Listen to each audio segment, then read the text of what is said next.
Λοιπόν, καλησπέρα στους ακροατές τηλεθεατές του διαδικτυακού τηλεοπτικού διάβλου Διογένειος Λέσχη. Όπως ανακοίνωσα σε εκδήλωση μέσα στο Facebook, σήμερα μαζί μας έχουμε τον συγγραφέα Γιώργο Λεκάκη, με τον ο οποίος θα μας παρουσιάσει ένα από τα πολλά βιβλία που έχει γράψει, το οποίο ονομάζεται «Οι αρχαιοκαπηλίες των Γερμανών στην Ελλάδα επί κατοχής». Είναι επίκαιρο προφανώς, διότι αυτό το καιρό γίνονται πολλές συζητήσεις και για τις αποζημιώσεις που πρέπει να πάρουμε από τη Γερμανία, εν είδη μνημονίου και πολλών άλλων καταστάσεων, αλλά φαίνεται ότι δεν είναι το μόνο που πρέπει να απαιτήσουμε από τους Γερμανούς, καθώς έχουν γίνει λαιλασίες στην κυριολεξία στα αρχαία μας μνημεία. Αλλά αυτά θα τα αφήσω να τα πει ο συγγραφέας. Κύριε Λεκάκη, καλησπέρα σας. Καλησπέρα σε εσάς, κύριε Κουντζή, στην Κατερίνη και σε όλους τους ακροατάς που μας ακούνε. Τι μπορούμε να πούμε για τις λαιλασίες, τι ακριβώς έχει γίνει? Τι ακριβώς έχει γίνει? Θέλετε έκθεση, θέλετε... Τι ακριβώς να πούμε, κύριε Κουντζή? Να το πάρουμε λίγο. Αυτοί οι άνθρωποι δεν έχουν το Θεό τους. Αυτοί οι άνθρωποι ήρθαν και ρήμαξαν την Ελλάδα, ρήμαξαν τον ελληνικό πολιτισμό. Και τον ρημάζουν χρόνια τώρα, δεν τον ρημάζουν μόνο από την κατοχή. Τον ρημάζουν από το 1800 κιόλας, έτσι. Και πολύ νωρίτερα, από την εποχή των Ρωμαίων και μετά τα γερμανικά φύλλα σάρωσαν την Ελλάδα, αλλά μην πάμε τόσο πίσω. Έτσι, είναι γνωστή καταστροφή του πολιτισμού. Είναι οι Βάνδαλοι, οι Βυσιγότοι, όλοι αυτοί γερμανικά φύλλα ήταν. Έτσι. Είναι κάποιοι άνθρωποι, ας πούμε, που δεν έχουν καμιά σχέση με τον πολιτισμό και φυσικά επειδή δεν τον έχουν τον πολιτισμό ούτε σχέση με τον πολιτισμό, τον μισούν. Και γι' αυτό και τον καταστρέφουν. Και όποιον βλέπουν έναν λαό να είναι ανώτερος από αυτούς, δεν μπορεί να κοιμηθούν το βράδυ. Αυτό όμως δεν σημαίνει ότι δεν είναι υπόλογοι απέναντι στην ανθρωπότητα, δεν είναι υπόλογοι απέναντι στον παγκόσμιο πολιτισμό.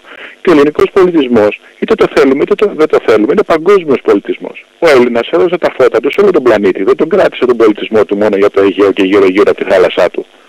Ο Έλληνας έδειξε όλο τον πολιτισμό του από τη Σκανδιναβία και τη Βόρεια Αμερική έως τη μισή Αφρική και τη μισή Ασία. Δηλαδή δεν είναι ένας άνθρωπος ο Έλληνας που όταν βρει κάτι καλό ή όταν έχει μια καλή ιδέα, μια καλή εφεύρεση, μια καλή ψυχολογία ή οτιδήποτε άλλο θα το κρατήσει για τον εαυτό του. Θα βγει έξω, θα το διαδώσει, θα το μοιραστεί, θα κάνει χαρά, θα κάνει πανηγύρι. Αυτό οι άνθρωποι αυτοί, οι κατηφείς, που ζουν κάτω από βροχή, που ζουν κάτω από χιόνια, δεν το αντέχουν. Και καταλαβαίνετε ότι μετά από λίγο καιρό τον κάνουν εχθρό αυτόν τον άνθρωπο, αυτόν τον λαό. Έτσι συνέβη λοιπόν και με τον ελληνικό πολιτισμό, με τις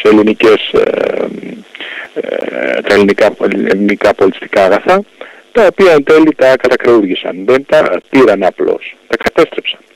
Δηλαδή είναι άλλο να σηκώσω να πάρω ένα μάρμαρο γιατί θέλω να το φυλάξω, ένα αγκίωνα γιατί μου αρέσει και θέλω να το βάλω στο σπίτι μου, και άλλο να το καταστρέψω.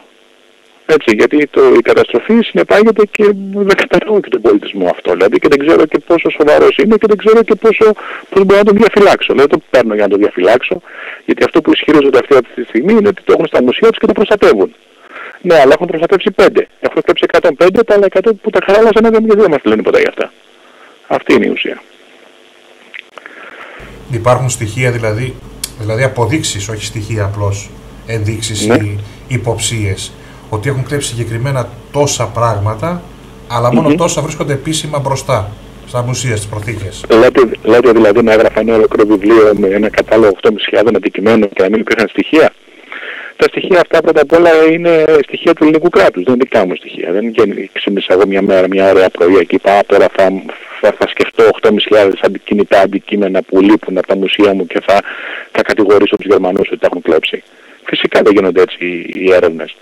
Τα στοιχεία προκύπτουν από αρχεία του επίσημου ελληνικού κράτους, από έκθεση του 1946, την οποία επισήμως είχε δώσει τότε ο Υπουργός ονόματι Παπαδήμας, είχε δώσει εντολή σε αρχαιολόγους, αρχαιοφύλακες και διευθυντές αρχαιολογικών χώρων να το καταγράψουν όταν φύγαν οι Γερμανοί, τι υπήρχε προ της ελεύσεώς τους και τι υπάρχει μετά, τώρα που φύγαν δηλαδή. Και έτσι από αυτόν τον κατάλογο έχει προκύψει η διαφορά, δηλαδή αυτά που λείπουν, αυτά που κλέψανε και οι άνθρωποι έκατσαν και έγραψαν και υπό ποιες συνθήκες, δηλαδή κάποιους από αρχαιολόγους από αυτούς και αρχαιοφύλακες έβαλαν τον πιστόλι στο κρόταφο. Σε κάποιους άλλους προπυλάκησαν. Μάλιστα στην Ελευσίνα αναφέρεται και η γυναίκα την οποία έδιραν. Σε κάποιους σήκωσαν μια πέτρα και τους χτύπησαν στο κεφάλι.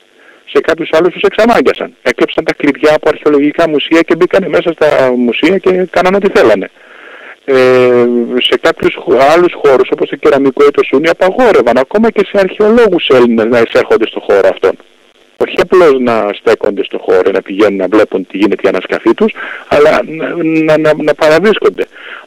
Φυσικά και σε οποιοδήποτε Έλληνα να επισκέπτεται τον κεραμικό απαγορεύονταν τότε. Έτσι, δηλαδή οι άνθρωποι αυτοί είναι έξω από κάθε λογική και έξω από κάθε τι που μπορείς να πεις για να τους δικαιολογήσεις. Εντάξει, καημένοι πρώτη φορά βλέπαν τέτοια σπουδαία ευρήματα, ήθελαν να τα χαρούν, οπότε κράτησαν κάτι για τον εαυτό τους. Δεν είναι αυτά τα πράγματα λογικά. Έτσι, οι άνθρωποι είναι βάρβαροι, είναι απολύτιστοι. Το θέμα είναι ότι εγώ πρέπει να κάνω το δικηγόρο του διαβόλου. Φυσικά. Υπάρχουν πάρα πολλοί οποίοι τα αμφισβητούν μέχρι δηλαδή αηδίας, πραγματικά. Ναι. Ακόμη και μπροστά από τους ταφές. Ποιοι είναι αυτοί που τα αμφισβητούν? Δεν μπορώ να τους χαρακτηρίσω, αλλά μάλλον είναι... Όχι, όταν λέμε, κοιτάξτε να δείτε, μισό λεπτό, εγώ είμαι επώνυμος, ονομάζομαι Γιώργος Λεκάκης, τα στοιχεία μου είναι όλα στο διαδίκτυο, υπάρχει στο σελίδα στο διαδίκτυό μου, είμαι αυτός και λέω αυτά. Ποιοι είναι αυτοί οι οποίοι λένε τα αντίθετα? Δεν έχουν όνομα. Κρύβονται πίσω από το δάχτυλό τους, κρύβονται πίσω από την ανωνυμία τους. Εγώ δεν μπορώ να μιλώ για ανώνυμους. Κοιτάξτε να δείτε, δεν κάνουν τώρα για εσάς κάτι συγκεκριμένο. Ναι, το καταλαβαίνω τι λέτε. Μόνο που όποιος λέει κάτι τύπου λέει, οτιδήποτε λέει, πρέπει να έχει το θάρρος της νόμιμης του και της υπογραφής του. Ξέρετε, είναι πολύ εύκολο, πάρα πολλοί από αυτούς να λένε αποκλείεται, δεν το πιστεύω, η Γερμανία αντιθέτως, ή οι Τούρκοι, η χύψη δεν έχει σημασία, λένε διάφορα. Ναι. Αλλά δεν παραθέτουν ποτέ στοιχεία να αποδείξουν αυτό που λένε. Ακριβώς. Τους αρέσει όμως. Τους αρέσει να διασπείρουν τέτοιες ειδήσεις και τέτοιες αμφιβολίες στον κόσμο. Έτσι, ξέρετε, λειτουργεί η προπαγάνδα. Και έτσι πάει μπροστά η γκεμπελική μέθοδος είναι αυτή, έτσι. Θα βάλεις 15 ανθρώπους μέσα σε μια διαδήλωση, θα διασπείρουν διάφορες ειδήσεις περί του ηγέτη της διαδηλώσης και σε λίγο καιρό η διαδήλωση θα διαλυθεί. Αυτό είναι η γνωστή γκεμπελική μέθοδος, δεν μας λέτε κάτι καινούριο. Αυτό έτσι λειτουργούσε πάντα αυτή η εξουσία. Η εξουσία, έτσι όπως κατήντησε, που κατεφημισμένο μόνο η δημοκρατία, έτσι λειτουργούσε, με ρουφιάνους, πιούνους και χαφιέδες. Ειδικά μπορώ να σας πω ότι στα μέσα κοινωνικής δικτύωσης και δει στην προσωποβίβλο ή βαρβαριστή Facebook γίνονται πάρα πολλές τέτοιες συζητήσεις και φυσικά δεν αφορά μόνο για το δικό μας θέμα, αλλά σε διάφορα θέματα η απάντηση είναι συγκεκριμένη. Αποκλείεται, δεν μας έχουν πει κάτι τέτοιο, αν ήταν δεν θα το βγάζαν έξω, αυτό το στυλ. Πρώτα ένα, γιατί πρέπει να απαντώ σε ανωνύμους τώρα από ό,τι καταλαβαίνω, έτσι. Είναι κάτι που δεν μου αρέσει καθόλου. Αλλά, πάση περιπτώσει, ποιος να τους το πει? Ποιος έπρεπε να τους το πει δηλαδή? Αυτό. Πρώτα απ' όλα η έκθεση αυτή που σας αναφέρω υπάρχει στο βιβλίο μου ολόκληρη, ολοσέλιδη, φωτογραφημένη, φωτοτυπημένη, έτσι. Είναι επίσημη έκθεση του ελληνικού κράτους. Ποιος περίμενε ο άμυρος πολίτης του καναπέ, αυτός ο οποίος όλη μέρα κάθεται και βλέπει τηλεόραση, ποιος περίμενε να τα πει η τηλεόραση? Ποια εφημερίδα του συστήματος που παίρνει δάνεια για να μην πληρώνει τα οίκα των εργαζομένων και να απολύει δημοσιογράφους και ο οποίος δημοσιογράφος γράψει αντίθετο είναι σπίτι του? Ποιος περίμενε να το πει το ραδιόφωνο, το οποίο τα γνωστά μεγάλα ραδιόφωνα με χαρισματικούς νόμους διαφόρων πολιτικών αντρών που περάσανε, δεν πλήρωσαν ποτέ τους φορείες και οικά στους εργαζομένους και χαρίστηκαν αυτά τα χρήματα? Ποιος λοιπόν περιμένετε να σηκώσει ανάστημα σε αυτή την κοινωνία? Ο τύπος ο οποίος χειραγωγείται? Ποιος να το πει? Αυτός ο βολεμένος του καναπέ, ο οποίος κάνει εύκολα αυτές τις κρίσεις, θα πρέπει να ψέξει τον εαυτό του πρώτα απ' όλα, που δεν έψαξε ο ίδιος να κάτσει να βρει την αλήθεια που του κρύβουνε.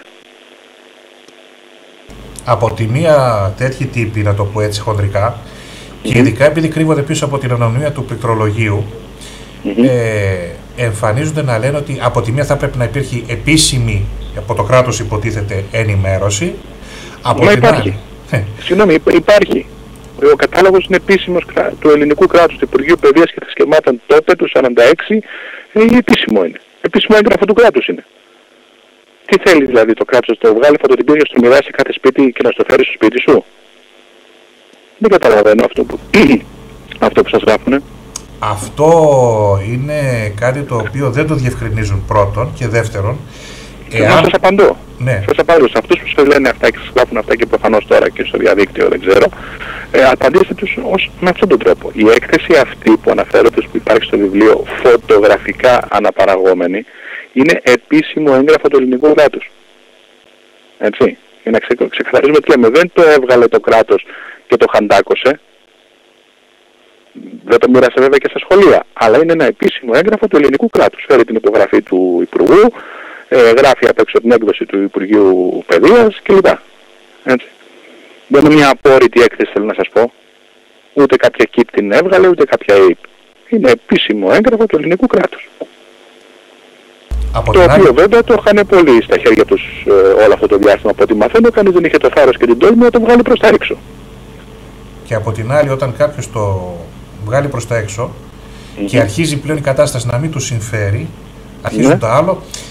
Και ποιος μας λέει ότι σε τελική ανάλυση είναι γνήσιο και ποιος μας λέει, ξέρω εγώ, ότι είναι γνήσιο ή ότι ισχύει αυτό και δεν είναι στο αυτός λοιπόν ο οποίος αμφιβάλλει να πάει να κάνει μια εξέταση, μια γραμματολογική εξέταση, μια εξέταση γνησιότητας, γιατί πλέον δεν έχει αμφισβητηθεί ο κατάλογος ούτε από το επίσημο Υπουργείο, έτσι, γιατί αυτός που έχει την αμφιβολία, αυτός πρέπει να ψάξει να βρει το δίκαιο της αμφιβολίας του.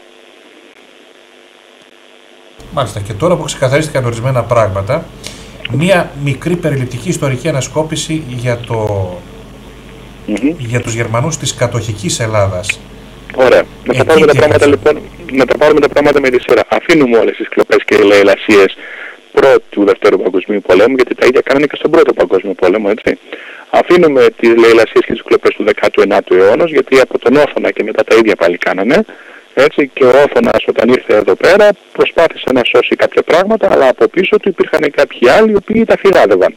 Η κλοπή της Κέρκυρας, της Αίγινας, είναι φως φανάρι, είναι πασιφανές το τι ακριβώς έχει συμβεί εκεί πέρα.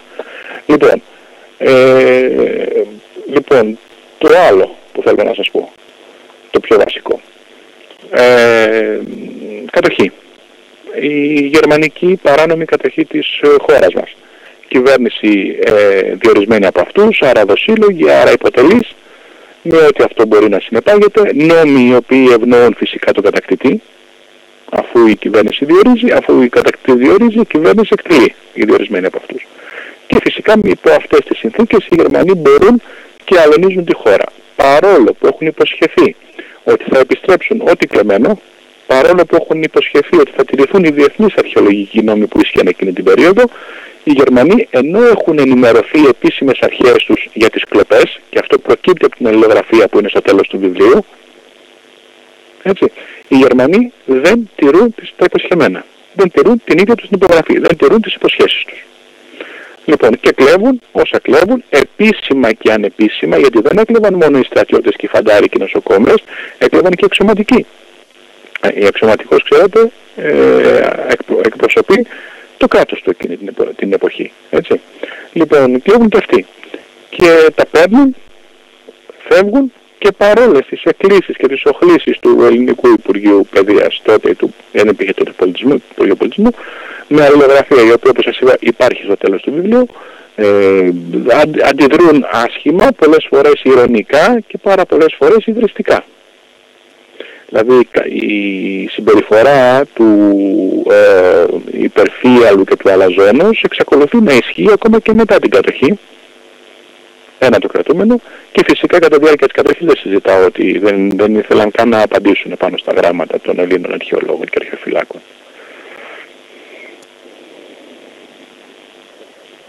Είναι το εξής όμως, ότι μήπως κάποια στιγμή και οι ίδιοι έχουν δίκιο, με ποια άποψη? Με την άποψη ότι αντιμετωπίζουν ένα κράτος σαν το ελληνικό, το σημερινό, να το πω έτσι. Τι έχει το ελληνικό κράτος δηλαδή?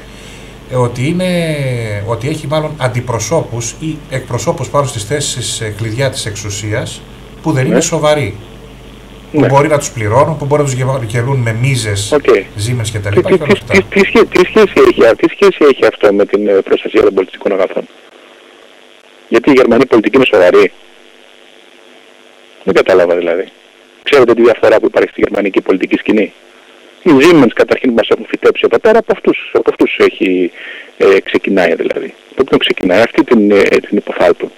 Εταιρείες χημικών που στο πρώτο και στο δεύτερο παγκόσμιο πόλεμο αλώνησαν τον κόσμο και σκότωσαν τον κόσμο, από την Ναμίμπια ακόμα, από το 1907 ακόμα και μετά.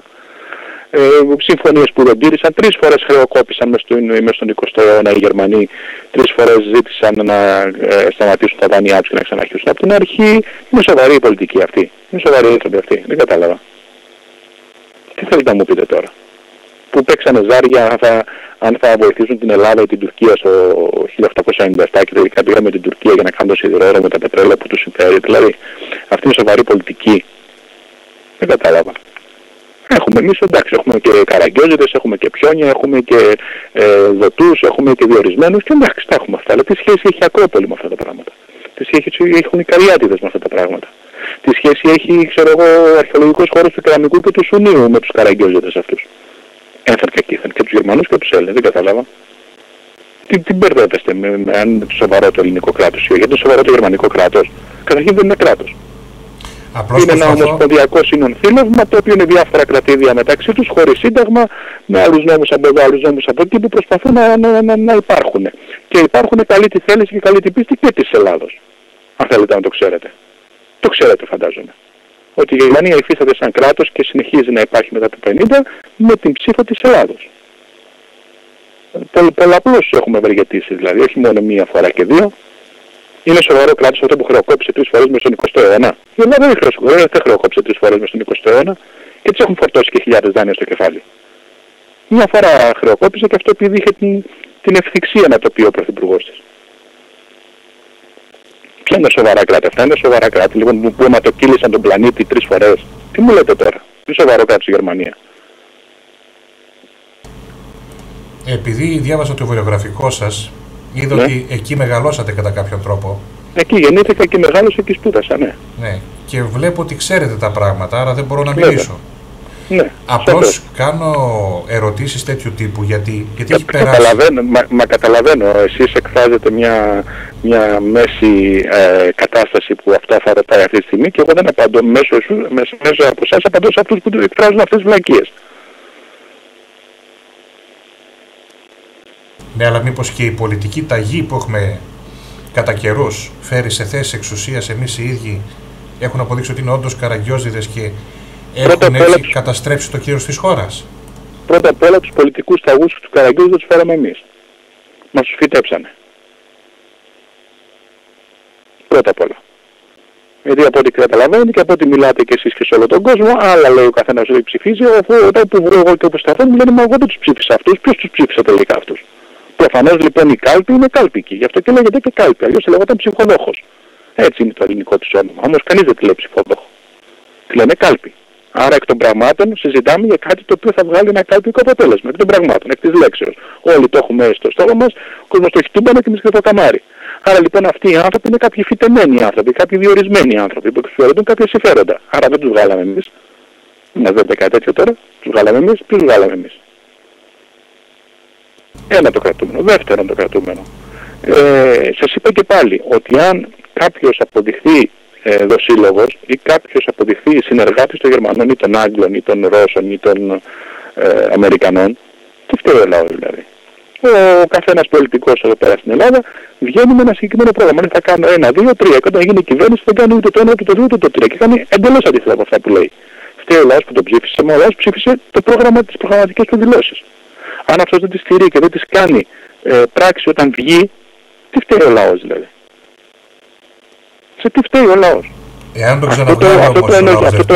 Αυτό το ενοχικό που μας έχουν καλλιεργήσει και που το ένας ρωτάει τον άλλον φταίμε και εμείς, πού φταίμε και εμείς? Δηλαδή η μόνη μου δημοκρατική διαδικασία που μου έχει απομείνει μια φορά στις 4 χρόνια να πάω να ψηφίσω. Πού αλλού φταίω? Πού μπορώ να παρέμβω? Δηλαδή μπορώ να παρέμβω στον νόμο, μπορώ να παρέμβω στη δικαστική εξουσία, μπορώ να παρέμβω πού? Για να πω ότι φταίω κι εγώ.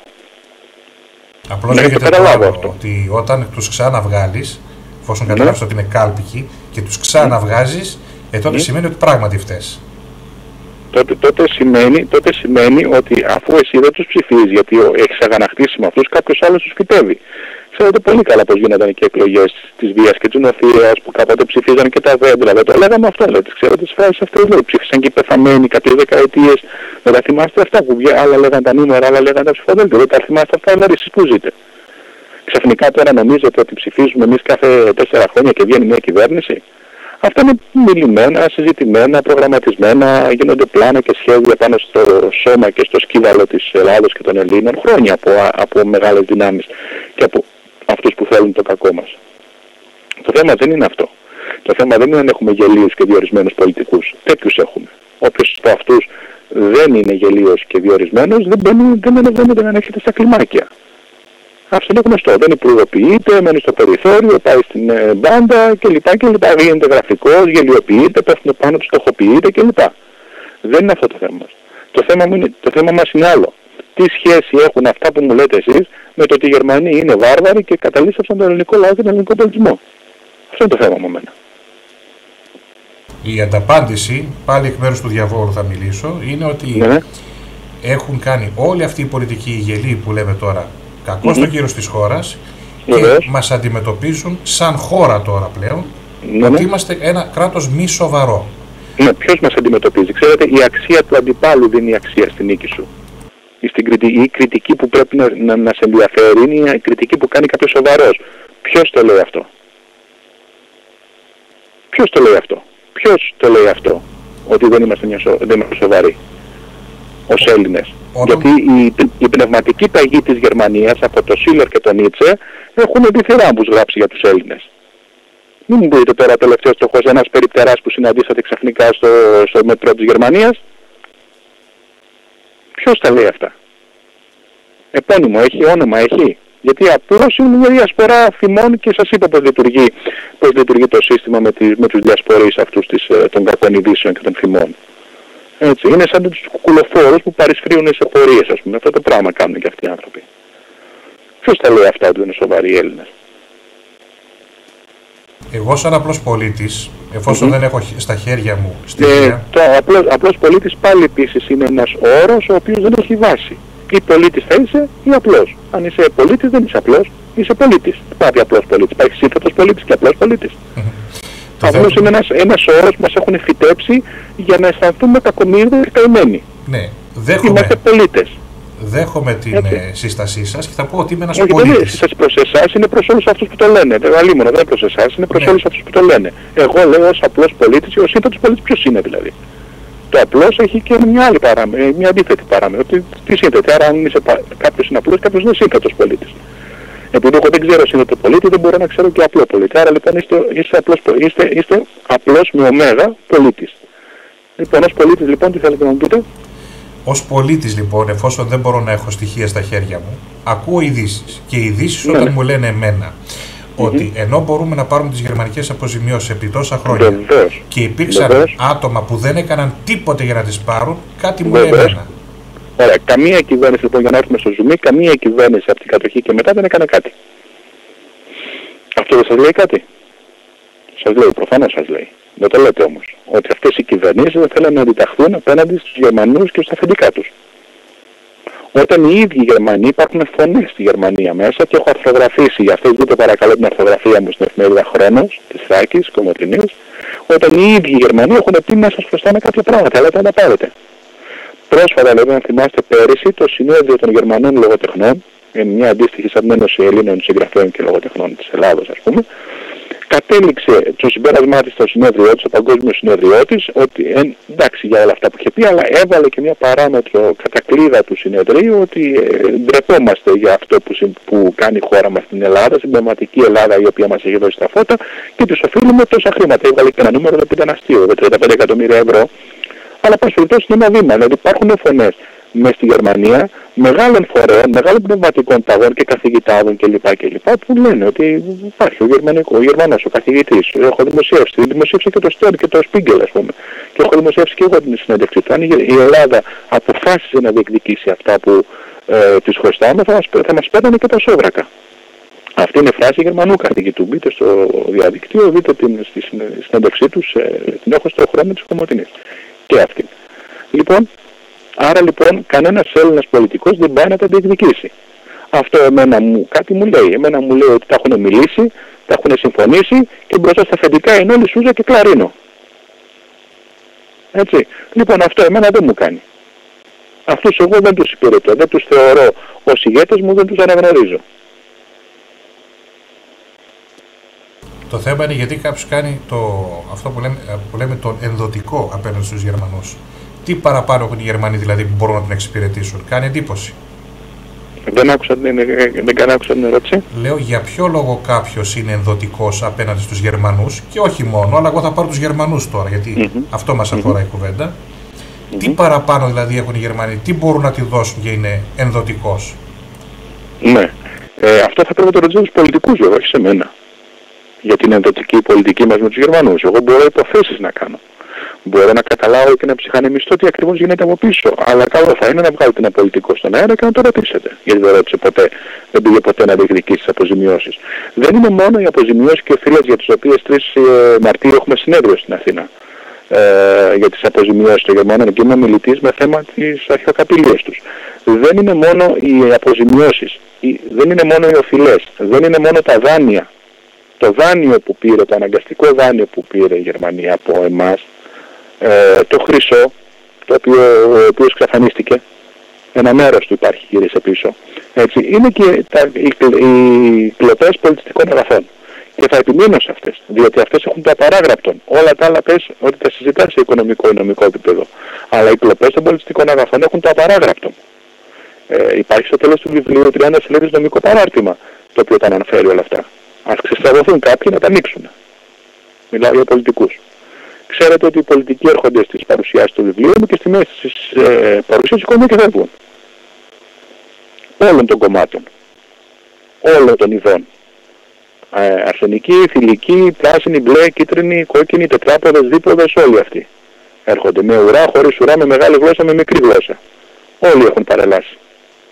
Έτσι. Λοιπόν, το θέμα είναι γιατί κάποιος από αυτούς δεν σηκώνει το χέρι του και γιατί ένας πολιτικός αρχηγός δεν φέρνει το θέμα στη Βουλή που απαιτούνται μόνο 30 ψήφοι. Για να πάρθει μια απόφαση να ξεκινήσουμε τις διεκδικήσεις. 3 Μαρτίου έχουμε πάλι νέο συνέδριο, σας είπα και πάλι στην Αθήνα. Καλό τους φίλους ακροατές να κατέβουν να παρακολουθήσουν τις εργασίες του. Το κάνει η απόστατη αξιωματική της Ελλάδος. Δηλαδή σε αυτόν τον τόπο δεν έχουμε κάποια ιερά και όσια ούτε τους απόστατους αξιωματικούς να σεβόμεθα.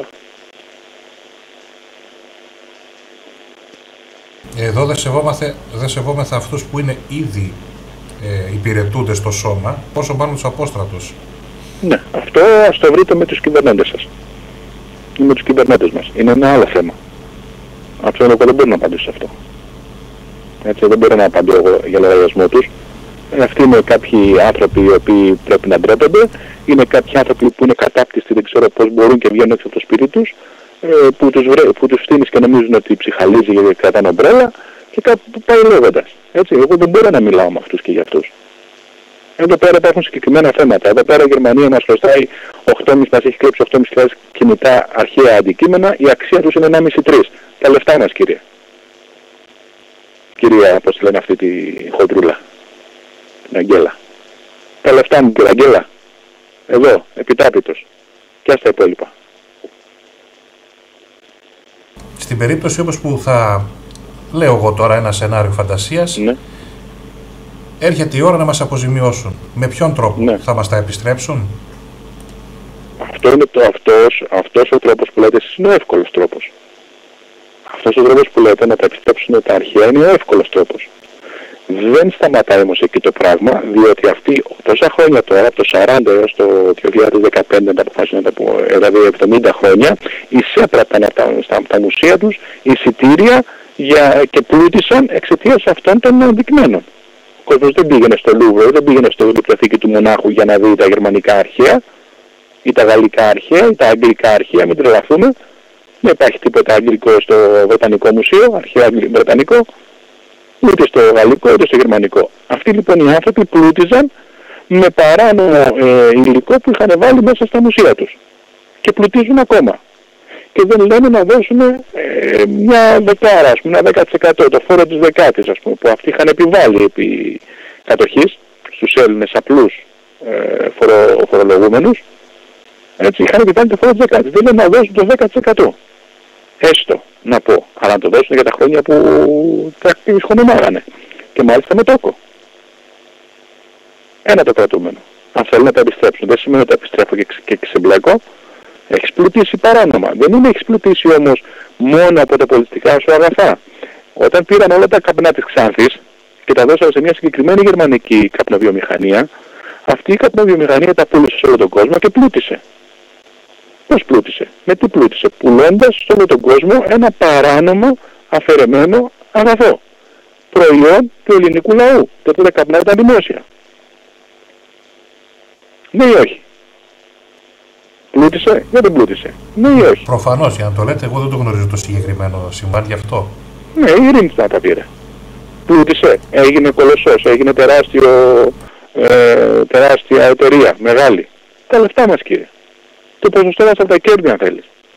Δηλαδή δεν είναι έτσι απλά τα πράγματα, γυρνάω πίσω και ούτε κάτω ούτε ζημιά. Δηλαδή εδώ δεν είναι ότι σου κλέψα μια τηλεόραση και τη βρίσκω μετά από 6 μήνες σου γυρνάω πίσω την τηλεόραση, μόνο δεν έγινε τίποτα, έχεις χάσει 5 σύριαλ που έβλεπες. Δεν είναι έτσι. Διότι αυτός ο κύριος τόσα χρόνια επλούτιζε με τις ελληνικές αρχαιότητες που έχει στα μουσεία του. Εντάξει. Το ίδιο έκανε και με τα επιταγμένα καράβια, το ίδιο έκανε με τα επιταγμένα προϊόντα και όλα και πάει λέγοντας. Έπειτα η ζημιά που έχει επιφέρει στον Έλληνα πολίτη, στον ελληνικό λαό, είναι τεράστια, διότι αυτοί οι κύριοι, οι αχαρακτήριστοι Γερμανοί, ήταν και παραχαράκτες. Ήρθαν στην Ελλάδα με πλαστά χαρτονομίσματα. Το ξέρετε αυτό? Ομολογώ ότι πρώτη φορά τα ακούω. Πρώτη φορά τα ακούτε. Λοιπόν, υπάρχει και στο βιβλίο, υπάρχει αναφορές στις εφημερίδες της περιοχής, το έχουν γράψει της εποχής, το έχουν γράψει και άλλοι συνάδελφοι, έτσι και λοιπά.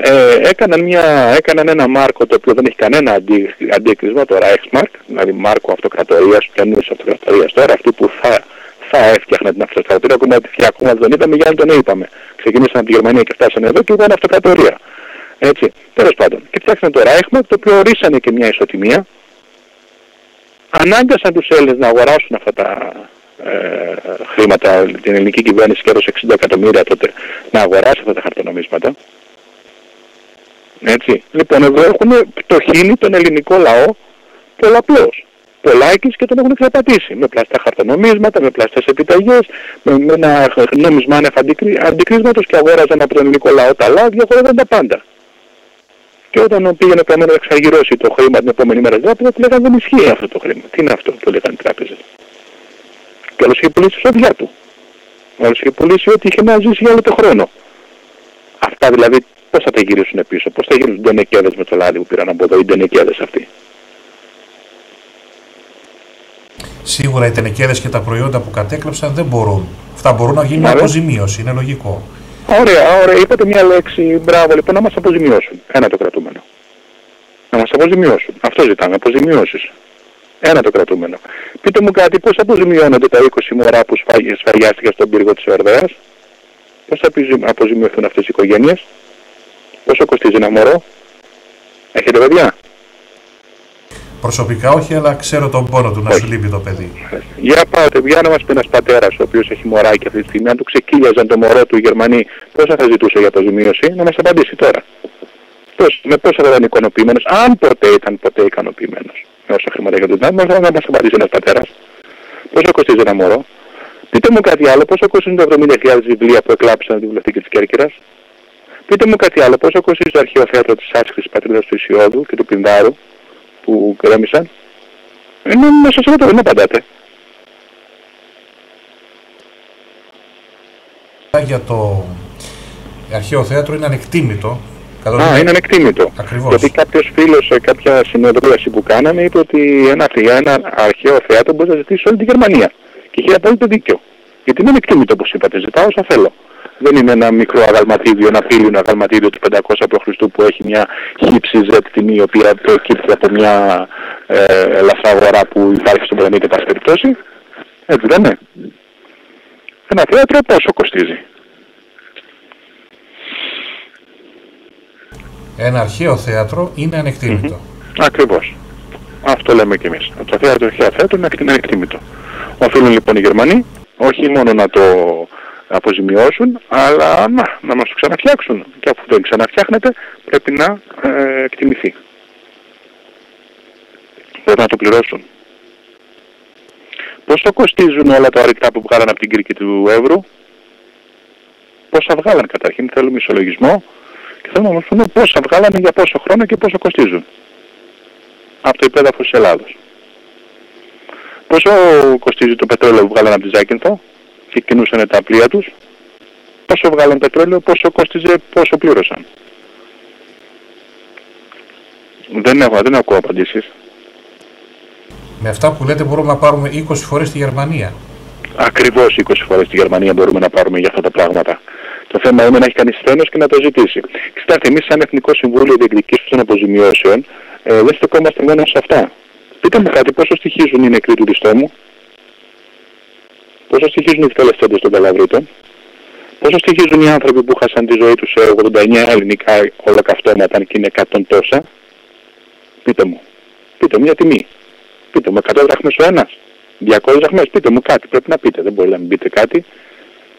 Δεν μπορείτε να πείτε σε αυτές τις οικογένειες που έχουν αυτούς τους νεκρούς ότι δεν σε αποζημιώνουμε, θα είναι ύβρις απέναντι στους νεκρούς. Προσέξτε τους νεκρούς τους αμάχους. Γυναίκες και παιδιά ήταν αυτοί. Δηλαδή υπάρχουν παιδιά από αβάπτιστα μωρά μέχρι 20 χρόνια παλικάρια, οι οποίοι δεν είχαν όπλο στα χέρια τους και τους βγάλανε στον τάγκο και τους ξεκλήρισαν όλους. Θα μου πείτε αν κοστίζουν, αυτοί δεν κοστίζουν. Αν έχουν τιμή, δεν έχουν. Θα μου πείτε πόσο κάνουν. Θα μου πείτε πόσο κάνει το δάσος του Ελικόνα που το κάψαν όλο. Πόσο κοστίζει σε ξυλία να το πάρουμε. Σε ξύλα, σε απλό ξύλο να το πάρουμε. Ρε παιδί μου, το δάσος να το πούμε ότι το δάσος είναι ξύλα. Κούτσουρα με και το κιλό. Πόσο κάνουν τα 200 πεύκα που κόψανε στη Χερόνια και τα κάνανε καυσόξυλα. Πόσο κάνανε οι εικόνες, οι βυζαντινές εικόνες από την Ελασσόνα, τις οποίες κάψανε για να ζεσταθούν μέσα στο στρατόνα τους.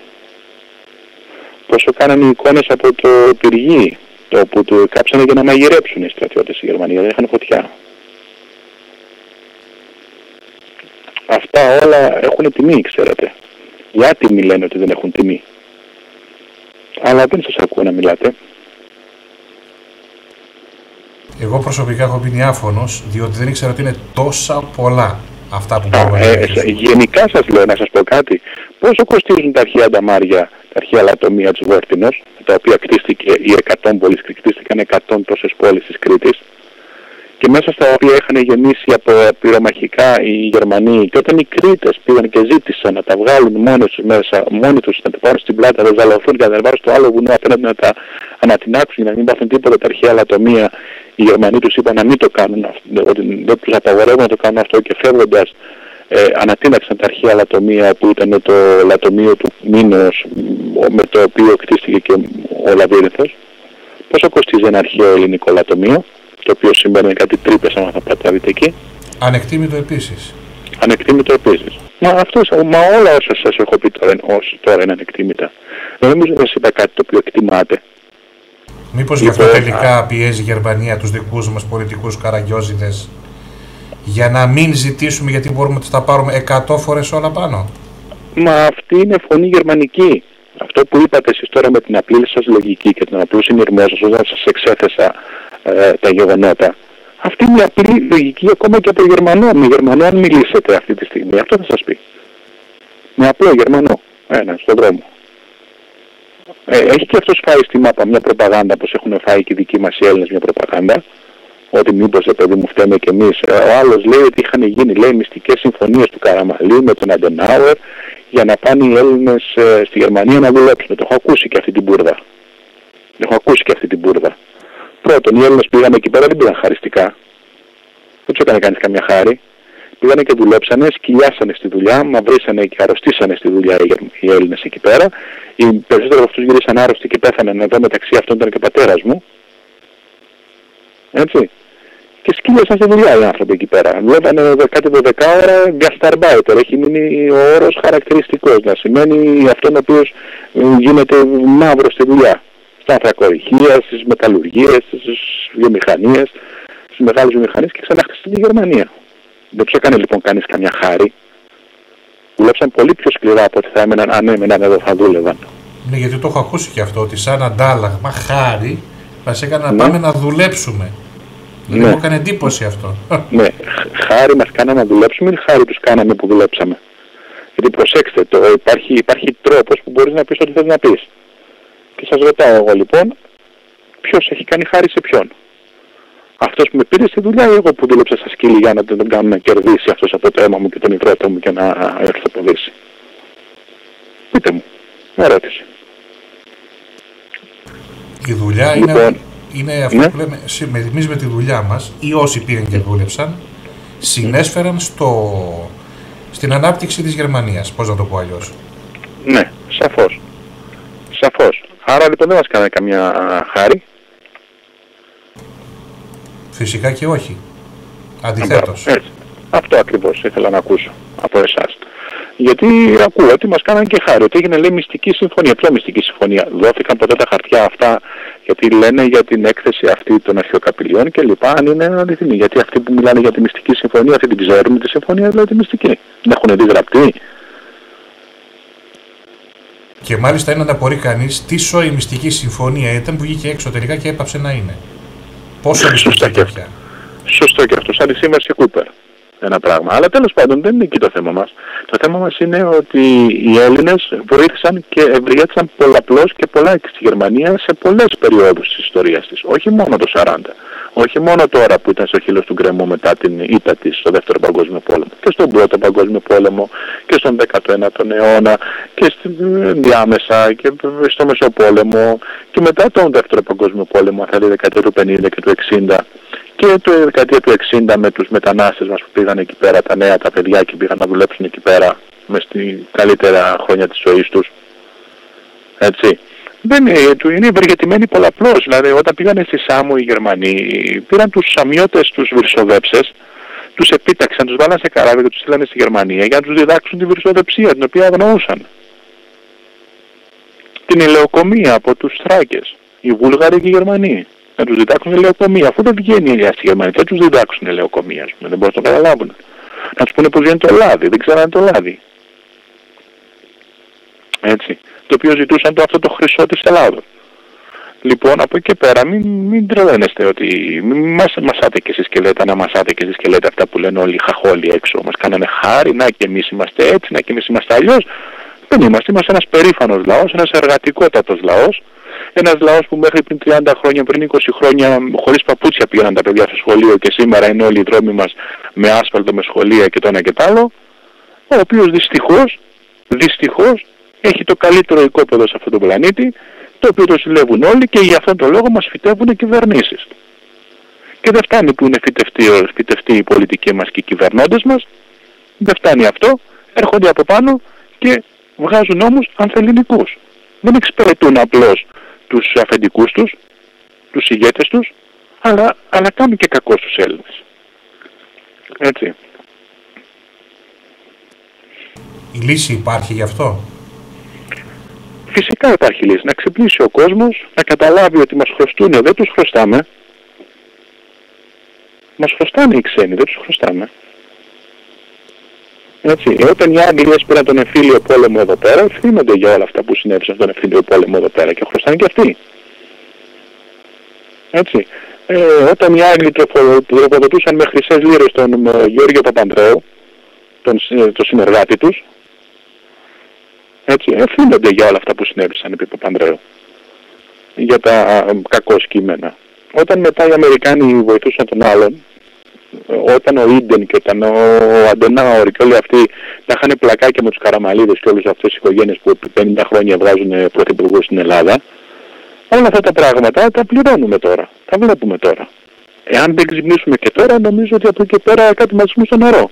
Ίσως θέλει το φθόριο, ίσως να μας ψεκάζουν με αεροπλάνα. Ξέρω εγώ, ίσως η τροφή που τρώμε ξέρω εγώ τι έχει μέσα. Τι να πω, κάτι δεν μπορώ να βρω άλλη λύση. Τώρα βέβαια δεν μπορώ να καταλάβω. Αστιευτώ λίγο, αλλά μάλλον θα έπρεπε να γυρίσετε τουρκικό σύριαλ για να τους ξυπνήσετε, κύριε Λεκάκη. Λυπάμαι που το λέω. Αντί να γράψετε βιβλίο. Μάλλον με τουρκικό σύριαλ θα τους ξυπνούσατε. Που για αυτά τα πράγματα που λέτε ακριβώς τώρα. Δεν ξέρω. Ναι. Πώς εξηγείται ότι στις τελευταίες εκλογές βλέπουμε στην τηλεόραση έκανε συγκέντρωση, ας πούμε, το Πασόκ είχε 250 άτομα, που από αυτά 250 αμφιβάλλω αν τα 10-20 πήγανε από περιέργεια και τα υπόλοιπα ήταν άτομα του κόμματος. Δεν ξέρω με ποιον μιλάω, είναι ακούω μια φωνή επειδή εγώ... Ναι, Αντώνης. Ναι, γεια σου Αντώνη. Και ενώ βλέπουμε 250 άτομα να βγαίνει τρίτο κόμμα, έχει βγει. Ναι, το είπα προηγουμένως. Το θέμα είναι πώς εξηγείται το ότι αυτό είναι καθαρή νοθεία. Πώς δεν, ο ελληνικός λαός πώς δεν ξεσηκώθηκε. Φίλε Αντώνη, δεν ξέρω από πού μ' ακούς και αν μ' ακούσες από την αρχή. Είπα ότι η κάλπη λέγεται έτσι γιατί είναι κάλπικη. Δεν ξέρω αν τα άκουσες. Ναι, τα άκουσα αυτό. Λοιπόν, οπότε αυτό τα λέει όλα, έτσι καταλαβαίνεις λοιπόν. Όταν εσύ Ναι, αυτό και δεν μου λες ότι η κάλπη έβγαλε αυτό, έβγαλε αυτό που έβγαλε.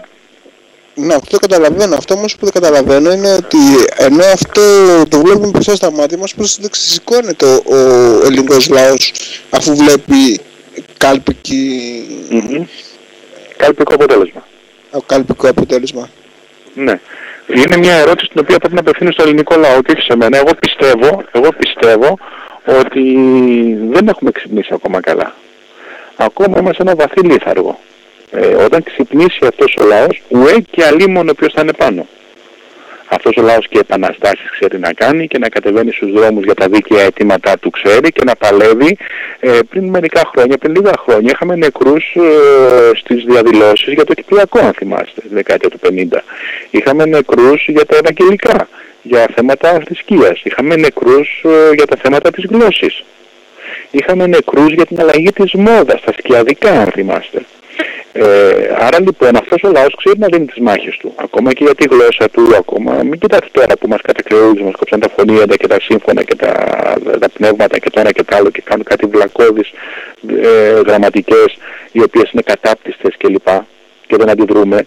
Όταν αυτός ο λαός θα του ξύσει, θα φτάσει στο κόκαλο, τότε θα αντιδράσει και αλίμονο ποιος είναι εκεί πέρα πάνω. Επί δικαίων και αδίκων θα πέσει φωτιά και τσεκούρις προσκυνημένους. Αυτή η φράση του Κολοκοτρώνη θα ξαναηχήσει πολύ σύντομα, να το θυμάστε αυτό που σας λέω. Πολύ σύντομα θα ακούτε από πολλά χίλια την φράση του Γέρου του Μοριά. Φωτιά και τσεκούρις προσκυνημένους. Πολύ άρα σύντομα. Είναι θέμα... Εάν συνεχίσουν... Ναι. Άρα είναι θέμα καθοδήγησης του όχλου. Εγώ δεν θέλω να έλεγα όχλο, ποτέ δεν θέλω να λογίζω σαν όχλο και μάζα τον κόσμο. Έτσι δεν μου αρέσουν αυτές οι εκφράσεις μέσα μαζικής ενημέρωσης, μαζικής μεταφοράς, όχλος κλπ. Έτσι δεν μου αρέσουν αυτά. Εγώ θέλω να σας πω το εξής. Απλό. Ότι εάν βρεθεί ο ηγέτης, ο οποίος πάντα προκύπτει από απρόβλεπτες καταστάσεις, τότε αυτός ο λαός θα ακολουθήσει τυφλά. Σας θυμίζω ότι όταν η Ελλάδα κατέρεε μετά το Χρυσό αιώνα, κανείς δεν προέβλεπε ότι σε 5 χρόνια θα έρθει ένας Φίλιππος, ο οποίος θα την ξαναστρώσει από την αρχή, θα την ξαναενώσει και θα κάνει μια μεγάλη Μακεδονία και από αυτόν θα βγει ένα παιδί το οποίο... Ποιος έλεγε, ας πούμε, ξέρω εγώ, το 400, ότι σε 50 χρόνια η Ελλάδα θα είναι μέχρι την Ινδία, το 400 π.Χ. Ποιος είχε προβλέψει ότι θα βγει ένας μεγάλος ηγέτης από το πουθενά και μάλιστα θα έρθει από τη Μακεδονία? Κανείς. Ποιος έλεγε, ας πούμε, το 1897 που είχαμε τον ατιμωτικό πόλεμο, τον άτυχο πόλεμο, αυτό που πάλι οι Γερμανοί μας οδήγησαν και τελικά χάσαμε εξαιτίας του γερμανικού δακτύλου, ποιος έλεγε το 1897 ότι σε λίγα χρόνια αυτός ο λαός θα φτάσει μέχρι τη μισή Μικρή Ασία? Ποιος το έλεγε αυτό? Κανένας.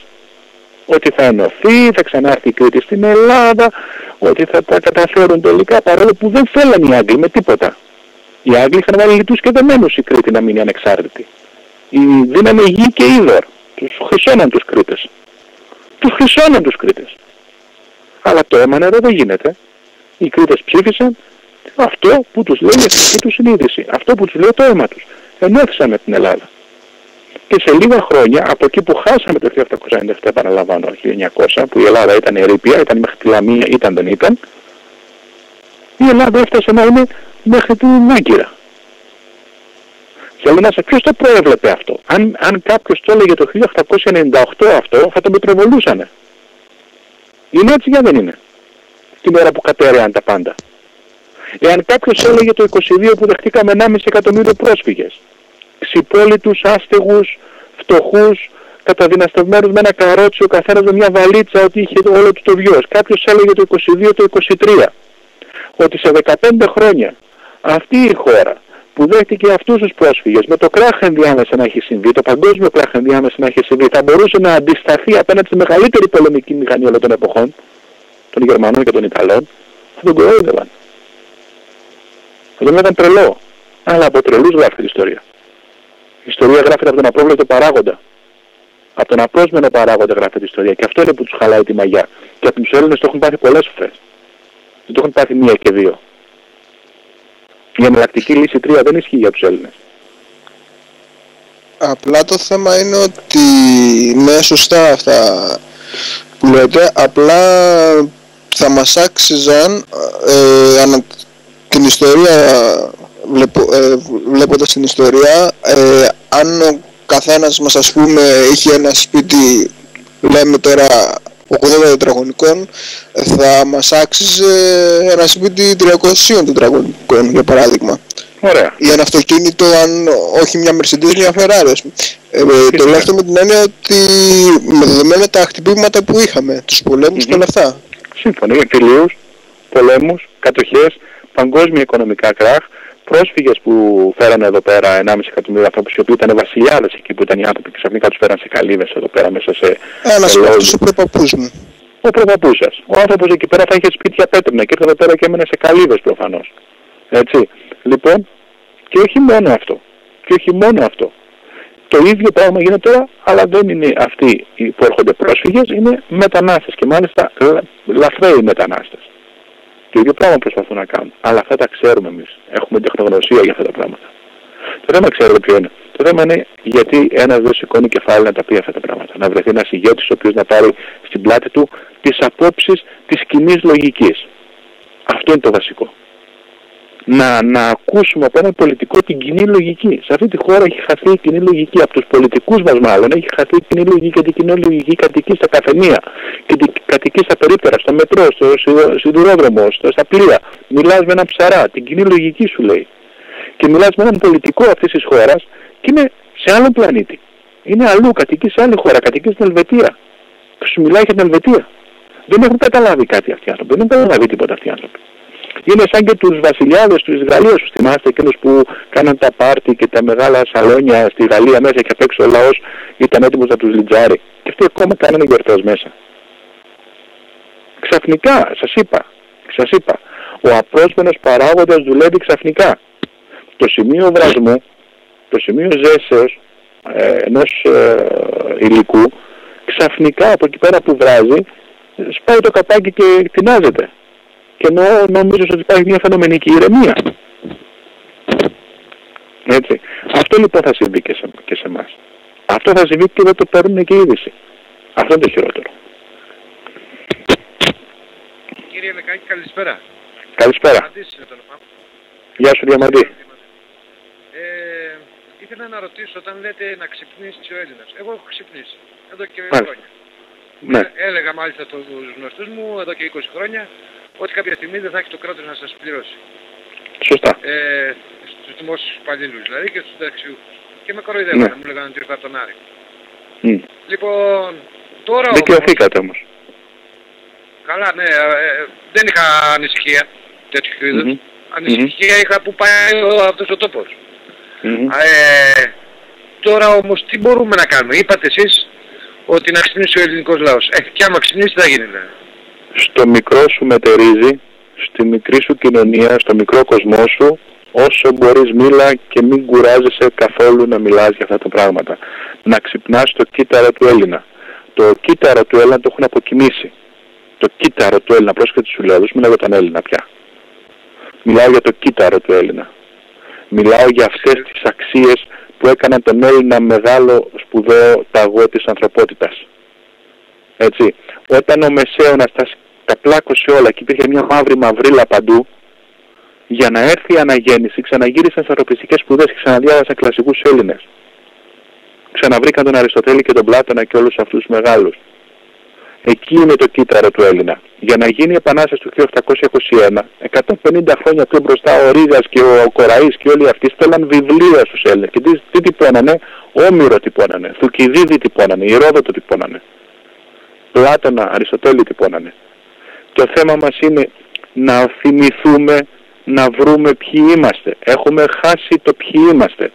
Φοράμε γαλλικά κουστούμια, τρώμε γερμανικά σαλάμια, πηγαίνουμε με ιαπωνέζικο αυτοκίνητο, καταλάβαινες τι λέω. Έχουμε και δεν διαβάζουμε. Μπορεί να βλέπουμε τουρκικά σύριαλ στην τηλεόραση, αγγλικά σύριαλ, αμερικάνικα, με ό,τι θέλεις, talent show και το ένα και το άλλο. Ό,τι ξενοβλακία υπάρχει, τη βλέπουμε. Λοιπόν, δεν έχει κάτσει κανείς σε κανέναν να του πει πόσο σπουδαίος είσαι, πόσο σπουδαίος άνθρωπος είσαι επειδή είσαι Έλληνας, πόσο μπροστά είναι το μυαλό σου επειδή είσαι Έλληνας. Όταν ο Έλληνας καταλάβει την αξία του, όταν μάλλον, να το πω καλύτερα, θυμηθεί την αξία του, τότε θα μπορέσει να ξαναχτίσει οι Παρθενώνες. Αυτή τη στιγμή έχουν προσπαθήσει και έχουν πετύχει να κοιμήσουν το κύτταρο του Έλληνος. Μέσω της γλώσσας, τώρα μέσω της παιδείας. Ανέφερες υλικά αγαθά που ξενόφερτα. Μα και αυτά τα υλικά αγαθά που έχουμε τα ξενόφερτα χρειάζονται τεχνογνωσία που, άμα δείτε, οι τεχνογνώστες, ας πούμε, είναι Έλληνες οι περισσότεροι. Είναι Έλληνες. Συμφωνώ απόλυτα μαζί σου. Και η ορολογία είναι ελληνική. Αν δεν είχαν ελληνικές λέξεις δεν μπορούσε να λειτουργήσει αυτή η ορολογία. Δεν καταλαβαίναν τι σημαίνει. Αυτό το έχει υποθεί από το 18ο αιώνα, από έναν περίφημο γιατρό από τα Σάτιστα, για την ελληνική ορολογία στην ιατρική. Σάτιστα είναι κοντά σας, στην Κοζάνη. Λοιπόν, θέλω να σας πω λοιπόν ότι αν ξυπνήστε Έλληνες, είμαστε ένας πάρα πολύ σπουδαίος λαός που μπορεί να κάνει απίστευτα κατορθώματα και το έχουμε αποδείξει χιλιάδες φορές στην ιστορία μας, όχι μόνο στην αρχαία ιστορία. Στο 1821 τα ίδια κάναμε. Στο Μεσαίωνα τα ίδια κάναμε. Όταν μας διώξανε, όταν χάσαμε την Κωνσταντινούπολη, πήγαμε και κάναμε σπουδαία την Ιταλία και τη Βενετία και τους κάναμε ανθρώπους εκεί πέρα. Όταν μας κατέλαβαν τα νησιά μας, εξαμολυθήκαμε και πήγαμε σε άλλες περιοχές που τις εκπολιτήσαμε. Ακόμα σήμερα τον Αλέξανδρο το θεωρούν Άγιο και το θεωρούν μεγάλο ηγέτη τους σε όλη την Ασία. Έχουν τιμή τους να βαφτίζουν τα παιδιά τους Αλέξανδρο. Έχουμε απίστευτες φορές σε όλη την ιστορία μας ξυπνήσει το κύτταρό μας και έχουμε καταλάβει ποιοι είμαστε. Δεν είμαστε ο τελευταίος λαός του πλανήτη. Έτσι, είμαστε ο πρώτος λαός του πλανήτη. Είμαστε οι καλύτεροι. Είμαστε οι μέχρι και σήμερα όλοι οι στρατοί, ο παγκόσμιος στρατός, τακτικές του Αλέξανδρου μετά από 2000 χρόνια. Ακριβώς. Απόλυτα δίκαιο και ο τρόπος που επιτέθηκαν ακόμα και στο Ιράκ οι Αμερικανοί είχε να κάνει με τον περιγράφο Φωκιδίδης. Πάρα πολύ καλά, με τη λοξιφάλαγγα και όλα τα υπόλοιπα. Θέλω λοιπόν να σας πω ότι ακόμα και τώρα μπορούμε να διεκδικήσουμε τα πνευματικά μας δικαιώματα. Για όλα αυτά τα πράγματα. Σημασία τι έχει? Να μην λέμε εμείς μωρέ δεν βαριέσαι, έχουμε προδότες πολιτικούς. Μα δεν χαρακτηρίζεται ο Έλληνας από τους πολιτικούς του. Έλεος. Η πολιτική είναι μια μειοψηφία μέσα στον Έλληνα, μέσα στον ελληνικό πληθυσμό, μέσα στον ελληνικό λαό. Έλεος. Είναι περισσότεροι οι καλοί Έλληνες από τους κακούς Έλληνες. Αν εσείς δηλαδή από την ιστορία των Θερμοπυλών θυμάστε τον Εφιάλτη, εγώ θυμάμαι τον Λεωνίδα. Έχει κανείς αντίρρηση γι' αυτό? Όχι. Ούτε και εγώ. Όχι. Άρα λοιπόν, τι συζητάμε αυτή τη στιγμή ρε παιδιά? Τι συζητάμε? Δηλαδή να δούμε τον κακό πολιτικό? Εσείς μιλάτε για τον έχουμε ένα κακό πολιτικό, λέει, το λένε χιψιζέτ, όπως το λένε. Ναι, γιατί δεν κοιτάς ότι έχεις και έναν Λεωνίδα? Έχεις έναν ήρωα, έχεις έναν Καραθεοδωρή ο οποίος φώτισε τον Αϊνστάιν. Αυτόν τον αιώνα γίνανε αυτά. Δεν σας μιλάω για το 5η χιλιετία από Χριστού. Έχεις ας πούμε ανθρώπους οι οποίοι δούλεψαν και έφτιαξαν τα μεγαλύτερα ερευνητικά κέντρα σε όλο τον πλανήτη. Μέσα στην NASA θέλεις, μέσα στα ιατρικά κέντρα της Αμερικής θέλεις, μέσα στα πανεπιστήμια θέλεις. Γιατί γυρνάτε και μου λέτε για τον κακό πολιτικό? Ποιος έχει περισσότερα πτυχία από τον Ανώπουλο αυτή τη στιγμή και επιτυχίες από τον καθηγητή μας? Λοιπόν, τι είναι αυτό που μου λέτε δηλαδή? Γιατί βλέπετε το μαύρο και δεν βλέπετε το φως? Ο Έλληνας το φως κοιτάγε. Είχε ναός που λάτρευε έξω τους θεούς του πάνω στις ψηλά στις κορυφές των βουνών. Δεν πήγαινε σε μπουντρούμια μέσα και σε υπόγεια να λάψει κανέναν, μέσα σε σκοτάδια και μέσα στη μαυρίλα. Ο Έλληνας το φως κοίταγε. Όσο για το Καραθοδωρή που είπατε, είναι ένα πολύ καλό παράδειγμα για να δούμε το εξής, ότι αυτός που είναι ο γνωστός ας πούμε είναι ο Αϊνστάιν, ενώ πίσω από τον Αϊνστάιν αυτός που ήταν ο δάσκαλος του Αϊνστάιν ήταν ο Καραθοδωρής. Ο Καραθεοδωρής και ο Καραθεοδωρή, χωρίς σίγμα, ο Καραθεοδωρή και ο Τέσλα. Αυτοί οι δύο ήταν οι άνθρωποι που έλυσαν τελικά όλα τα προβλήματα που δεν μπορούσε να λύσει ο μέγας τάχαμος σοφός Αϊνστάιν. Ενώ θεωρούταν για την εποχή του ο εξυπνότερος άνθρωπος στον κόσμο, ο Αϊνστάιν. Να πούμε λίγο στην ουσία του πράγματος. Ποια είναι η ουσία? Αυτή είναι η ουσία. Αυτή είναι η ουσία, φίλε μου. Αυτή είναι η ουσία, φίλε μου. Ορίστε. Ναι, λέω, ναι, να βγάζουμε ένα νόημα. Τι πρέπει να κάνουμε. Αυτό εδώ και χρόνια έχει γίνει σαν ρεύμα και ευτυχώς δηλαδή, έστω και στην Ελλάδα, αναγκαστήκαμε να μάθουμε ορισμένα πράγματα για την ιστορία μας και μάλλον να τα θυμηθούμε. Και να τα θυμηθούμε. Πολύ σωστά το είπες. Πολύ σωστά το είπες, να τα θυμηθούμε. Είναι μέσα στο DNA μας γραμμένα. Όμως, έχουμε ένα βασικό ελάττωμα. Διαβατή λίγο πιο κοντά στο μικρόφωνο να ακούγεσαι, σε παρακαλώ. Ήμασταν πάντα αντιρατσιστές. Αυτό για μένα είναι ένα σοβαρό ελάττωμα για το λαό μας. Γιατί όποτε πιεζόμασταν, σηκωνόμασταν, φεύγαμε, πήγαιναμε σε μια άλλη χώρα και αυτά που είχαμε να προσφέρουμε στην Ελλάδα τα προσφέραμε στους απ' έξω. Κάνοντας το αυτό, πάντα εμείς νιώθαμε μια χαρά, γιατί εντάξει μπορούσαμε να απλωθούμε κι αλλού. Δεν ήμασταν και ρατσιστές. Ντροπή να είσαι ρατσιστής, ας πούμε. Και αυτό εδώ το πληρώνουμε σήμερα. Εμείς έχουμε παίξει το ρόλο, ας πούμε, του πραγματικού Χριστού στην ανθρωπότητα και γι' αυτό η ανθρωπότητα μας τα έδωσε.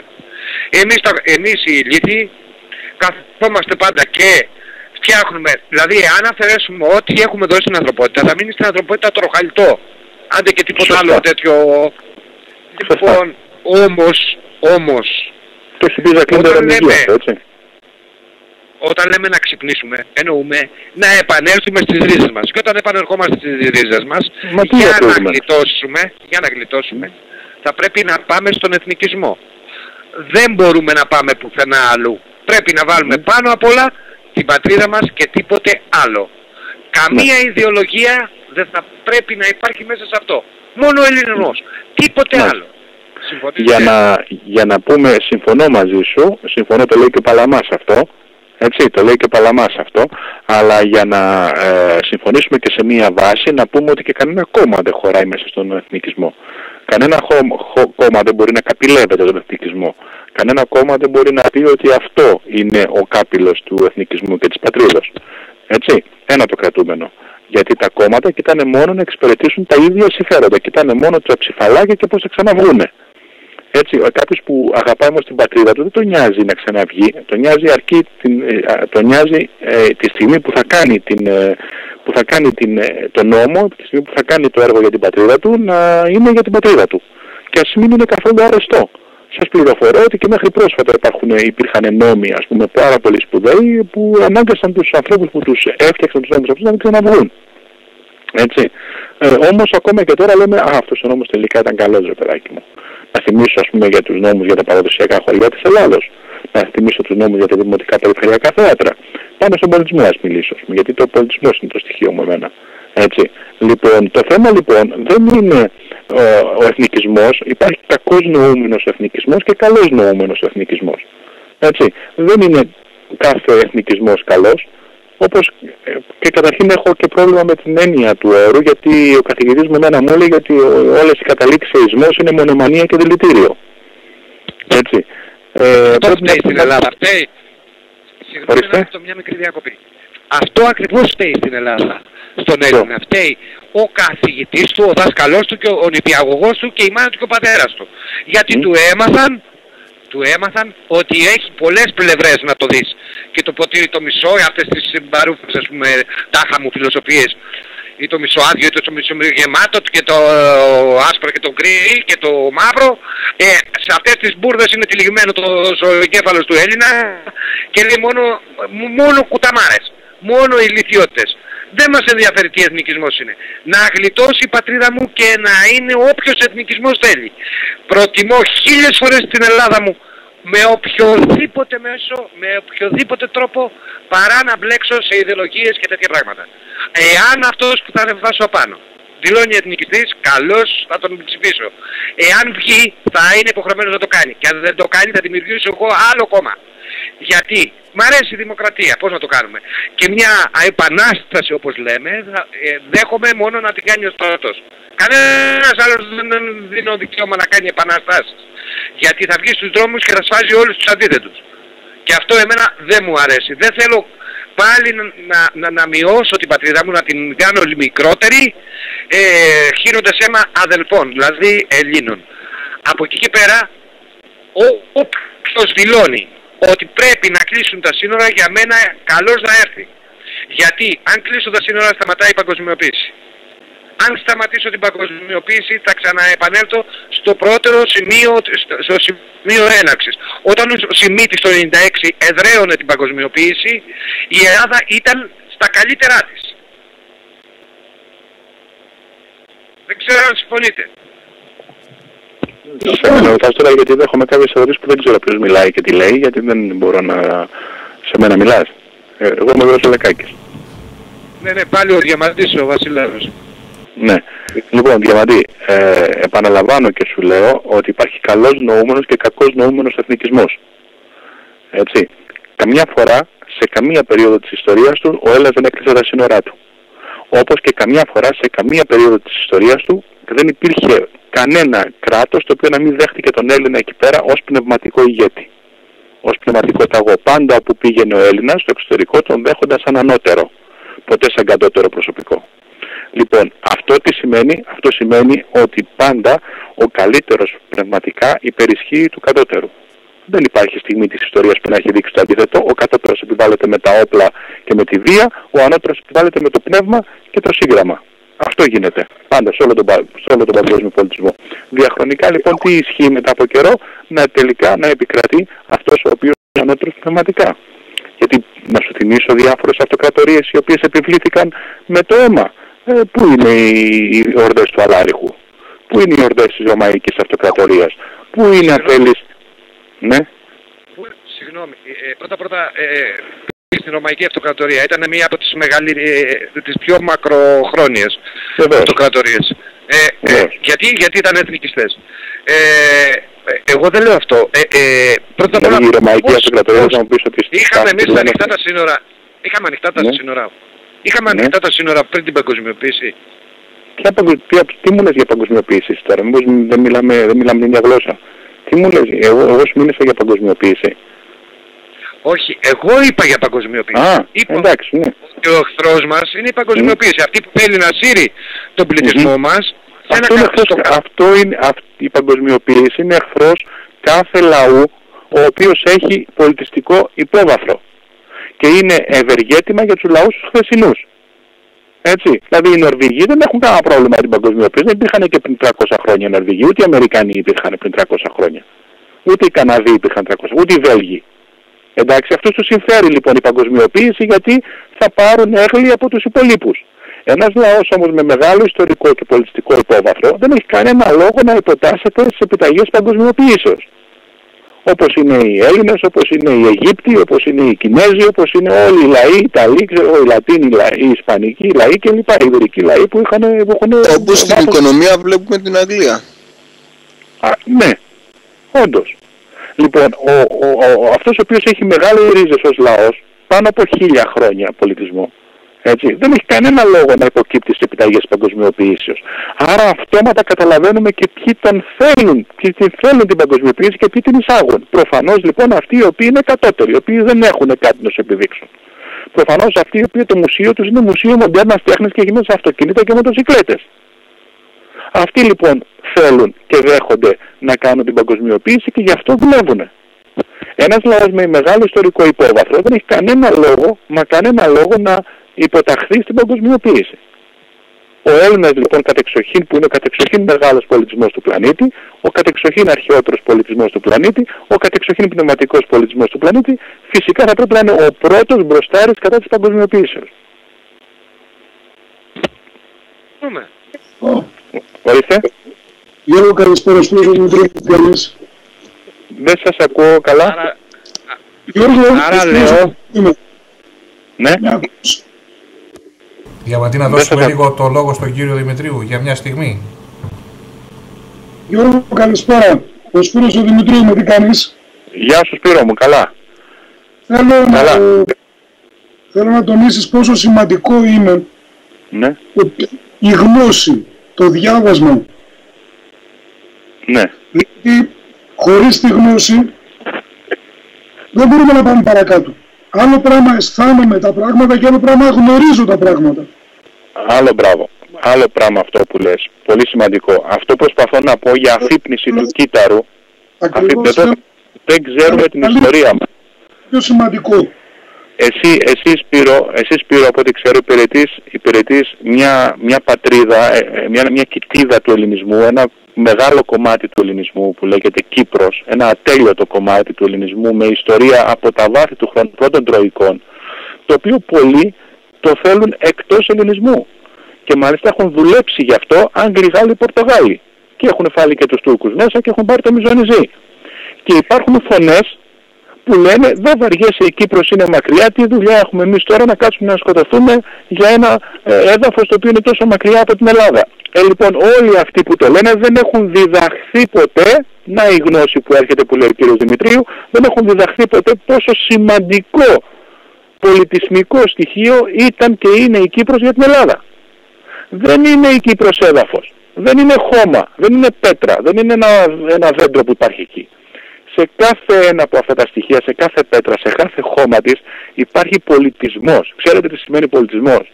Πολιτισμός σημαίνει υπάρχει γνώση, υπάρχει υδρότας, υπάρχει πληροφορία από τον εγκέφαλο μέσα. Είναι ένα κομμάτι μου, ένα κομμάτι του σώματός μου. Όταν εκεί πέρα έχουμε τα Κύπρια έπι, τα οποία υπάρχουν πολλά χρόνια πριν από τα Τροϊκά και τα Ομηρικά έπι, δεν μπορείς, κύριε, να το πετάς αυτό το πράγμα για να το χαρίσεις στους Άγγλους, στους Τούρκους. Δεν έχεις κανένα δικαίωμα να μην πολεμήσεις γι' αυτό. Δεν έχεις κανένα δικαίωμα. Είσαι υπόλογος απέναντι στην ιστορία. Είσαι υπόλογος απέναντι στην παγκόσμια λογοτεχνία. Δεν είσαι υπόλογος απέναντι στο Μακάριο ή στον Άγγλο Καραγκιόζη ή στον Τούρκο κυβερνήτη που θέλει εκεί πέρα να λέγεται. Δεν είσαι υπόλογος σε αυτούς οι οποίοι τώρα συμπτωματικά βρίσκονται εκεί. Είσαι υπόλογος απέναντι στην ιστορία, κύριε. Όταν δεν ξέρεις, δεν έχεις γνώση και νομίζεις ότι ξέρεις. Αυτό είναι... Ναι. Αυτό ακριβώς είναι το μεγάλο πρόβλημα που έχουμε. Συνήθως φαντάζονται τα πράγματα και δεν τα γνωρίζουν. Άρα λοιπόν και για το θέμα το οποίο ήσουν σήμερα καλεσμένος στην εκπομπή για τις γερμανικές, για τις αρχαιοκαπηλείες την περίοδο της κατοχής, χρειάζεται γνώση για να μπορεί ο καθένας να έχει επιχειρήματα. Και για να έχει τα επιχειρήματα πρέπει να διαβάσει. Άλλο δεν γνωρίζουν. Αν άκουγες, Σπύρο, από την αρχή την εκπομπή, δεν ξέρω αν την άκουγες, μου έλεγε ο φίλος που έχει το ραδιοφωνό, ο κ. Κοντζήρης, ότι λένε κάποιοι αυτό, λένε κάποιοι το άλλο, λένε κάποιοι μα με φήμες και με ιδέες ή τάχα μου γνώσεις σπαρμένη στον αέρα σαν πυροτέχνημα. Δεν μπορείς να κάνεις, ούτε πολιτική μπορείς να κάνεις, ούτε τίποτα δεν μπορείς να κάνεις. Αυτά είναι έπαιαπτερόεντα. Λοιπόν, δεν μπορείς με αυτά τα πράγματα να κάνεις πολιτική. Εδώ πέρα έχουμε συγκεκριμένα στοιχεία, έχουμε γραπτά στοιχεία, έχουμε απτές αποδείξεις, κύριοι. Είτε σας αρέσει, είτε δεν σας αρέσει. Κλέψατε. Και κλέψατε τον πολιτισμό μου. Αυτός ο πολιτισμός μου έχει όνομα, έχει διεύθυνση και έχει καταγωγή. Αυτός μου ανήκει και δεν ανήκει σε μένα μόνο, ανήκει σε εσάς, σε όλους, το ίδιο ανήκει. Σε όλους που μιλάτε αυτή τη στιγμή και βλέπουμε αυτή τη στιγμή πόσοι είσαστε μέσα στο διαδίκτυο, σε όλους σας ανήκει. Δικό σας είναι. Αν ήταν Νικόπουλο θα λέγαμε ότι είναι εξαδιαιρέτου. Δεν δυσανασχετείτε για αυτό το πράγμα. Δεν βγαίνετε έξω από τα ρούχα σας για αυτό το πράγμα. Σας κλέβουν τον πολιτισμό σας και κάθεστε σαν χαϊβάνια στο σπίτι σας και κοιτάτε τηλεόραση. Είναι δυνατόν αυτό το πράγμα να το κάνετε? Δεν βγαίνετε να μουτζώσετε τους πολιτικούς σας, δεν βγαίνετε να κάνετε επανάσταση. Εγώ γράφω, κάνω 5 ομιλίες το μήνα, τρέχω από εδώ με την Επιτροπή Ενημερώσεων Εθνικών Θεμάτων στο blog, να μπείτε να δείτε τι γράφουμε από το πρωί μέχρι το βράδυ, να μπείτε να δείτε τι κάνει το Εθνικό Συμβούλιο για τις αποζημιώσεις. Κάθεστε στο σπίτι σας και πάτε στα καφενεία και πίνετε καφέδες. Έλληνες είστε εσείς, μωρέ. Έχω ένα θέμα. Όταν συνηθίζω να βλέπω ιστορικά τα πράγματα και ναι. είπατε ότι η Κύπρο είναι μακριά, ας πούμε. Μα γεωγραφικά δεν είναι ότι η Κύπρος είναι στην άκρη, είναι μακριά. Γεωγραφικά δεν είναι στην άκρη, είναι στη μέση. Γιατί άμα το πάμε ιστορικά, η άκρη είναι τα βάθη της Ασίας. Και σήμερα έχουμε την Κύπρο, και αν αφήσουμε σήμερα την Κύπρο, αύριο θα έχουμε τη Ρόδο ίσως. Πολύ σωστή παρατήρηση. Σήμερα λοιπόν η Κύπρος είναι στην άκρη, γιατί σήμερα έτσι είναι τα όρια. Αλλά πριν 500 ή 1000 χρόνια η Κύπρος ήταν στο μέσον του ελληνισμού. Και επί Αλεξάνδρου ήταν στην Ανατολή, στη δυτική άκρη η Κύπρος του ελληνισμού. Έτσι. Δηλαδή σημασία έχει κάθε φορά πως σε ποια εποχή βλέπουμε το χάρτη. Έχεις απόλυτο δίκιο. Ότι αν σήμερα είναι η Κύπρος, αύριο μπορεί να είναι η Ρόδος. Και μην ξεχνάς ότι αυτό που έπαθε η Κύπρος θέλουν να το κάνουν στην Κρήτη. Αποτύχανε στην Κρήτη οι Άγγλοι και το εφαρμόσανε στην Κύπρο. Δηλαδή, αν θεωρείς την Κύπρο ξένο σου χωράφι, ξένο σώμα προς εσένα, αύριο μεθαύριο θα είναι η Ρόδος, μετά θα είναι η Μύκονος και μετά θα είναι το Παγκράτη. Να κάνω μια παρέμβαση εδώ. Ας Ναι. μην δώσω μια ιστορική πληροφορία ότι όταν το 4ο αιώνα π.Χ. κινδύνεψε η Κύπρος από τους Πέρσες, ο Κιμώνας πήγε με τα κουπιά από την Αθήνα. Όχι με τα φάντομα, ούτε με τα εργακάτσι. Πήγε με τα κουπιά. Ναι, και δεν είπε τότε ότι είναι στην άκρη η Κύπρος. Ως Θεού. Έτσι. Λοιπόν, αυτά προς γνώση, δηλαδή αν δεν ξέρεις ιστορία, δεν μπορείς να το αντιμετωπίσεις αυτόν τον σαχλαμάρα που γυρνάει και σου λέει ότι έλα μωρέ μακριά είναι η Κύπρος, τι με νοιάζει εμένα. 2,5 λεπτά με το αεροπλάνο από την Κρήτη, με το μαχητικό αεροπλάνο από την Κρήτη είναι, μέχρι να σηκωθούν τα παλικάρια μας από την Κρήτη έχουν φτάσει. 4 λεπτά θέλουν. Λοιπόν, δεν είναι μακριά. Και πάση περιπτώσει, σας είπα και πάλι, δεν πας στην Κύπρο ή στην Ηρώδο ή στο οποιοδήποτε νησί μας για το χώμα του, το βράχο του και το πεύκο του και την αμμουδιά του. Αυτά είναι τα καλώς εχόμενα εκεί πέρα για να κάνεις διακοπές σου. Αλλά δεν είναι αυτό που μας καίει εκεί πέρα. Είναι ο πολιτισμός που κουβαλάει κάθε βράχος. Είναι το αίμα που έχουν χύσει οι πατριώτες μας, οι συμπατριώτες μας, οι συμπολεμιστές μας σε κάθε γωνιά αυτού του πλανήτη, σε κάθε γωνιά αυτής της ελληνικής γης. Και αυτό το χώμα, κυρίες και κύριοι, δεν τιμάται, δεν αποτιμάται, δεν πωλείται, δεν αγοράζεται. Τώρα όσο μιλάμε, έχω σκεφτεί έναν τρόπο, αν θέλετε, να διεκδικήσουμε από τα ευρωπαϊκά πανεπιστήμια αυτά που διδάσκουν τους αρχαίους προγόνους που διδάσκουν και θα μπορούσαμε να διεκδικήσουμε πνευματικά δικαιώματα, ξέρετε. Βεβαίως. Το είπα προηγουμένως, δεν ξέρω αν τα ακούσατε. Και μπορώ να σας πω και κάποιον απλό τρόπο. Ναι, μα υπάρχουν πολλοί και αν κάτσουμε και σκεφτούμε όλοι μαζί, το νόμος περί πνευματικής ιδιοκτησίας είναι παγκόσμιος, είναι γνωστή νόμη κλπ. Μπορούμε να το κάνουμε πολύ απλά αυτό το πράγμα, αρκεί να κάτσουν κάποιοι νομικοί έγκριτοι και να κάτσουν να βγάλουν έναν τρόπο διεκδικήσεως. Το θέμα είναι βασικά ναι, η αλήθεια είναι ότι ένας τρόπος που σκέφτηκα εγώ είναι δεν χρειάζεται καν να απευθυνθούμε σε κάποιο πολιτικό, αλλά χρειάζεται... Όχι, καθόλου. Πολίτες να ενωθούν. Ακριβώς. Αυτό είπα προηγουμένως, να φτιαχτεί ένας φορέας όπως είναι το Hellenic Professors, δεν ξέρω αν το ξέρετε στο διαδίκτυο, έτσι, που είναι πάρα πολύ σημαντική δουλειά που έχει κάνει με τις ανακοινώσεις που κάνουν όλοι οι Έλληνες καθηγητές. Μπορείτε να το δείτε και αυτό τι ακριβώς γίνεται. Γίνεται πάρα πολύ σπουδαία δουλειά στο διαδίκτυο. Χρειάζεται όμως... Ναι. Πείτε. Ναι, χρειάζεται όμως σαφώς καθοδήγηση και σαφώς να φτάνουμε στη βρύση και να πίνουμε νερό. Γιατί κινδυνεύουμε πάρα πολλές φορές, έχουμε φτάσει στη βρύση και δεν έχουμε βάλει το χεράκι μας έτσι να πιούμε νερό.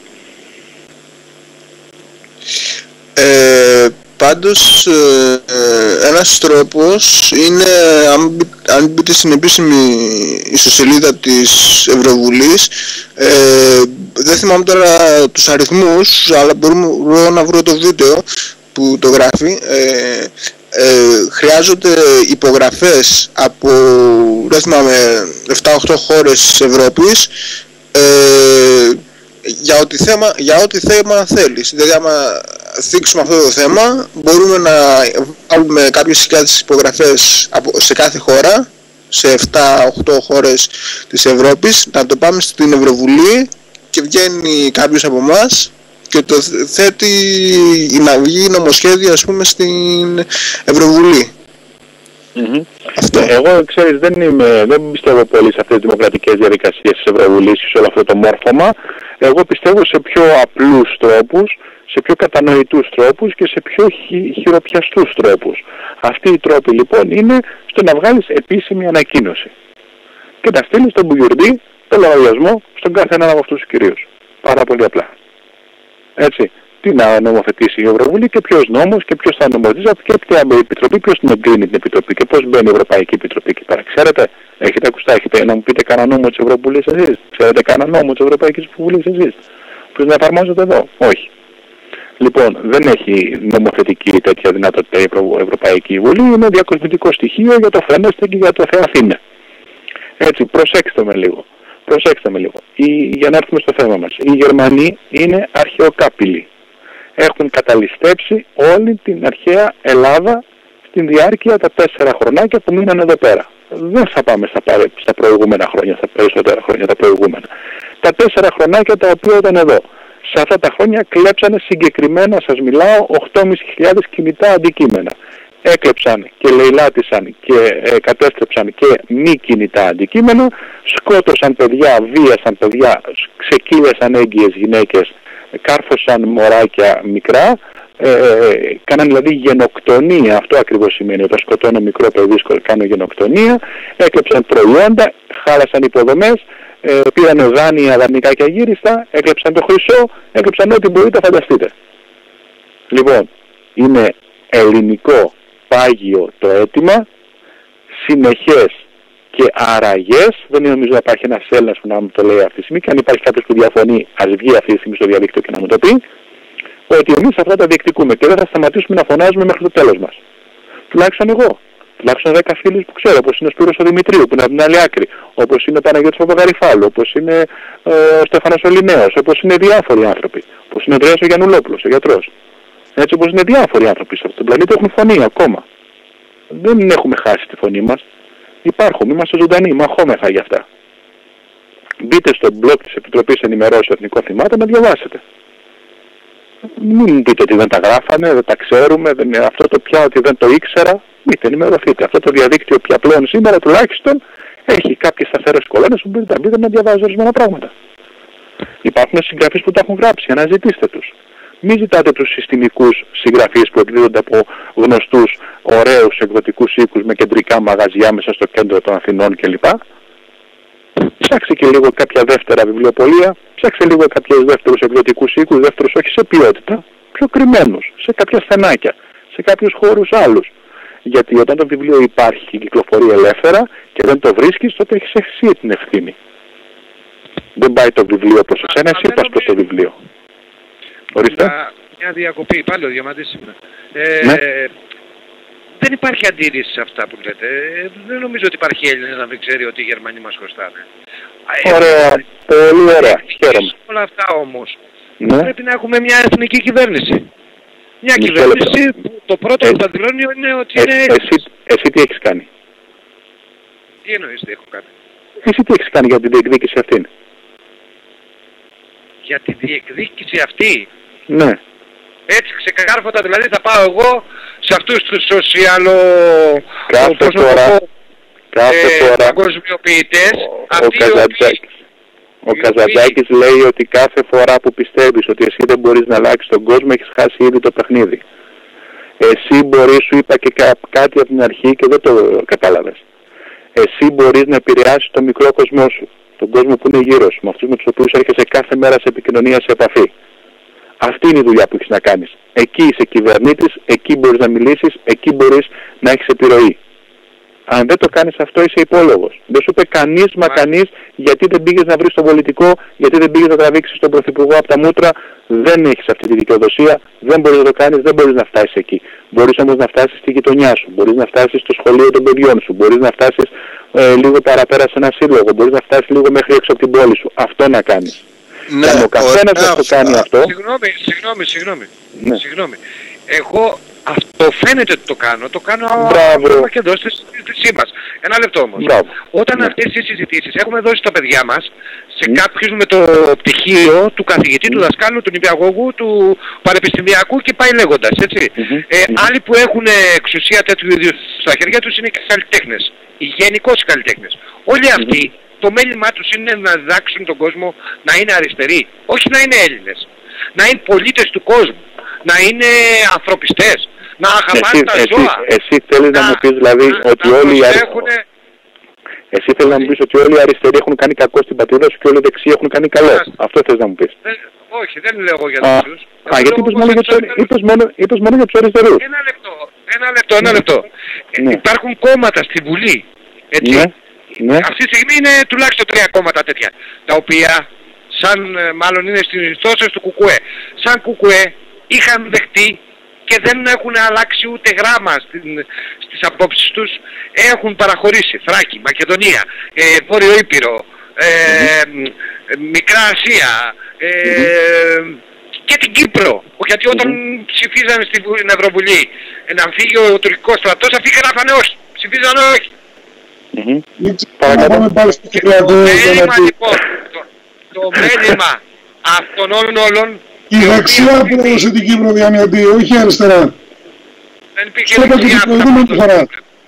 Δεν την πρόδωσε η δεξιά. Η δεξιά την πρόδωσε. Δεν την πρόδωσε η δεξιά. Λοιπόν, μπερδεύει, σου είπα, τον αντικομμουνισμό με τον πατριωτισμό. Προσπάθησε να βγεις από αυτό. Δεν μπερδεύω τίποτα. Και εκεί κανόνισε να φύγει γρήγορα ο Χριστόφιας που ανεβάσατε απάνω. Γιατί όχι Κύπρος δεν θα μείνει, αλλά ούτε και Κύπριος. Η ζημιά δεν έγινε τώρα. Η ζημιά είναι παλιά, γιατί ποτέ δεν είχαμε εθνικές κυβερνήσεις. Ποτέ δεν είχαμε εθνική κυβέρνηση. Πάντα λέγανε δεξιά-αριστερά. Τι δεξιά και αριστερά, μωρέ. Ελλάδα δεν ξέρουν να πούνε. Ναι, και κάποιοι που είχαν πει ήταν εθνική κυβέρνηση και εκείνοι μας χαντάκουσαν. Ο Παπαδόπουλος δεν την έκανε την Κύπρο, ο Παπαδόπουλος την έκανε. Ο Ιωαννίδης τον έβαλε, τον έβαλαν οι Αμερικανοί με τη βοήθεια της αριστεράς του Πολυτεχνείου. Όλοι αυτοί που χορεύονται ότι κάτι κάνανε στο Πολυτεχνείο δουλέψανε για την καταστροφή του ελληνισμού. Και όταν πήραν τη χώρα στα χέρια τους... Γι' αυτό είπα πριν την απαραίτητη γνώση, έτσι. Εάν υπήρχε στοιχειώδης γνώση θα γνώριζες ότι η μεραρχία την απέστειλε ο Παπαδόπουλος, όχι ο Ιωαννίδης. Λοιπόν, μην συζητήσουμε το Κυπριακό τώρα, δεν είναι το θέμα μας αυτό. Έκανε πόλεμο ο Παπαδόπουλος να ελευθερώσει την Κύπρο, ξέρω εγώ, να ελευθερώσει τα κατεχόμενα εδάφη, να πάρει την πόλη. Τι θα φώναζες? Δεν θα βγαίνεις στους δρόμους και θα φώναζες πού μας πάει ο κερατάς να μας... ο φασίστας. Όταν ο Μεταξάς έλεγε όχι στους Ιταλούς, δεν φώναζε αριστερά πού μας πάει ο Βλάκας αντί να κάνει ό,τι κάνανε οι Βούλγαροι. Να πάμε με τους Γερμανούς. Εάν γίνει μια εκπομπή γύρω από τα θέματα, δεν είναι το θέμα σε αυτό τώρα. Δεν είναι το θέμα μας αυτό, εντάξει. Τέλος πάντων, Διαμαντή, ας πούμε ότι τώρα υπάρχουν κάποιοι που είναι διεθνιστές για να τελειώνουμε. Μες στη Βουλή. Κόμματα διεθνισμού, να το πούμε έτσι.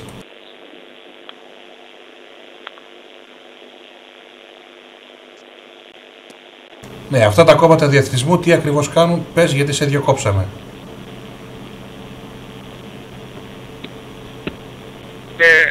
Ήδη έχουν παραχωρήσει την Ελλάδα αυτή. Δεν μπορούμε να πάμε σε αυτούς και να περιμένουμε σωτηρία. Πρέπει να απαιτήσουμε να υπάρξει μια εθνική κυβέρνηση και να κάνει όλα αυτά που λέει ο κ. Λεκάκης. Πολύ σωστά τα λέει. Μα πάρα πολύ σωστά. Και να πάψει αριστερά κάθε φορά που λέμε ότι στην αρχαία Ελλάδα αρχίζει και φωνάζει και λέει τι λένε οι Ελληναράδες. Όλοι προσπαθούμε να πάρουμε... Νομίζω ότι ο κ. Λεκάκης στην αρχή είπε ένα πράγμα καλό. Ότι είναι γκεμπελική τακτική. Προπαγάνδα δηλαδή. Η προπαγάνδα, αυτός που την έφτασε στα μεγαλύτερα αξιώματά της και της έδωσε τις μεγαλύτερες τιμές ήταν ο Γκέμπελς φυσικά, έτσι. Λοιπόν, αυτός δίδαξε όλο τον πλανήτη από εκεί και πέρα μετά την γκεμπελική προπαγάνδα, παρόλο που όλοι φτύσανε τους Ναζί, υποτίθεται, τους φασίστες ναζιστές Ναζί, μετά όλοι χρησιμοποίησαν τις τακτικές τους. Και ειδικά την προπαγάνδα. Έτσι, ειδικά την προπαγάνδα. Το θέμα όμως δεν είναι εκεί. Το θέμα όμως, σας λέω, μην πάρουμε το θέμα πάλι δεξιά και αριστερά, γιατί πάλι θα μπλέξουμε στα ίδια γρανάζια και θα ρίχνουμε νερό στον ίδιο μήλο. Το θέμα είναι μπορούμε να ξυπνήσουμε τον Έλληνα να καταλάβει ότι δεν υπάρχει δεξιά και αριστερά, ότι δεν υπάρχει πάνω και κάτω, βορράς και νότος, Ανατολή και Δύση. Δεν υπάρχουν αυτά τα πράγματα. Αυτά είναι κατασκεύασμα για εσωτερική κατανάλωση, για να πλακωθούμε μεταξύ μας. Τι λέει ο Ρίτσος? Βοήθεια αδελφέ μου, μη φαγωθούμε μεταξύ μας. Έτσι. Το θέμα ξέρετε ποιο είναι? Το θέμα είναι μπορείς να τα πετάξεις αυτά από πάνω σου και να δεις καθαρά την αλήθεια. Όχι όπως στην υπαγορεύει η δεξιά ή όπως την απαγορεύει η αριστερά. Στην υπαγορεύει η αριστερά. Γιατί πολύ σωστά είπες ότι το ριζοσπάσις είχε πρωτοσέλιδα για την ανεξαρτητοποίηση της Μακεδονίας και της Θράκης, αλλά τελικά και για την Βόρειο Ήπειρο, αλλά τελικά η Βόρειος Ήπειρος χάθηκε επί δεξιάς. Επί δεξιών κυβερνήσεων. Και ακόμα και τώρα ο δεξιός ήταν αυτός ο οποίος άνοιξε τα σύνορα. Λοιπόν, μην μπαίνετε σε αυτές τις διαδικασίες, γιατί θα μπλέξετε, γιατί δεν θα βρείτε άκρη. Μπορείτε να καταλάβετε ότι μόνο μέσα από τη γνώση μπορείς να καταλάβεις τι ακριβώς σημαίνει ο Έλληνας. Γιατί αυτή τη στιγμή έχετε τον Έλληνα και του έχετε βάλει και μια τσαμπέλα δίπλα. Ο δεξιός Έλληνας και ο αριστερός Έλληνας. Ο καλός Έλληνας λοιπόν και ο κακός. Ο πατριώτης και ο μη πατριώτης. Δεν αγαπάει κανείς περισσότερο ή λιγότερο την πατρίδα όταν είναι δεξιός ή αν είναι αριστερός. Το θέμα είναι να αγαπάει. Το ζητούμενο είναι να την εκτιμεί. Ο Καζαντζάκης είχε πει και κάτι άλλο. Ορίστε. Η ψώρα, ο Καζαντζάκης είχε πει και κάτι άλλο. Ναι. Ο κομμουνισμός είναι ψώρα. Άμα μπει στον εγκέφαλο, πάβει να υπάρχει εγκέφαλος. Ο αριστερός δεν είναι Έλληνας, είναι μόνο αριστερός. Κοίταξε, αν θέλεις να βάλεις όλο σου το αντικομμουνιστικό μένος σε αυτή την συζήτηση που κάνουμε, εγώ δεν έχω καμία διάθεση να σε παρακολουθήσω. Διότι δεν με ενδιαφέρει εμένα ο κομμουνισμός και η δεξιά. Το καταλαβαίνεις αυτό το πράγμα? Εσένα σε ενδιαφέρει, εμένα δεν με ενδιαφέρει.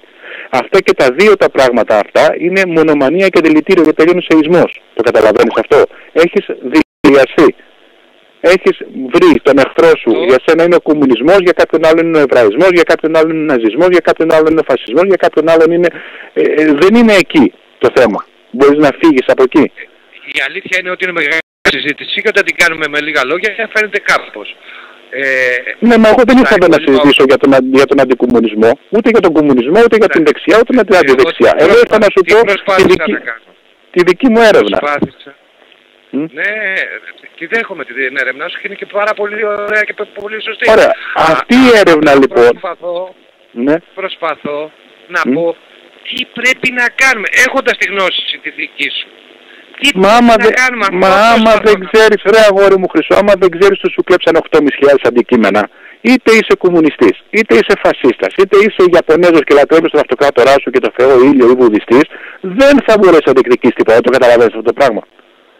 Πρέπει να μάθεις. Σου είπα, δεν υπάρχει Έλληνας που να μην ξέρει ότι από αυτή τη χώρα έχουν πάρει όλες οι χώρες. Σε πληροφορώ ότι υπάρχει. Σε πληροφορώ λοιπόν ότι υπάρχει.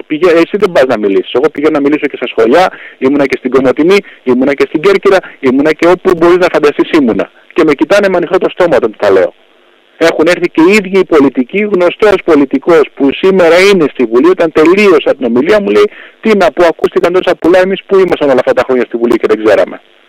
Γνωστός πολιτικός, συμπαθής πολιτικός του Κοινοβουλίου, από τους μη προβεβλημένους. Και ο άνθρωπος έφτιαξε.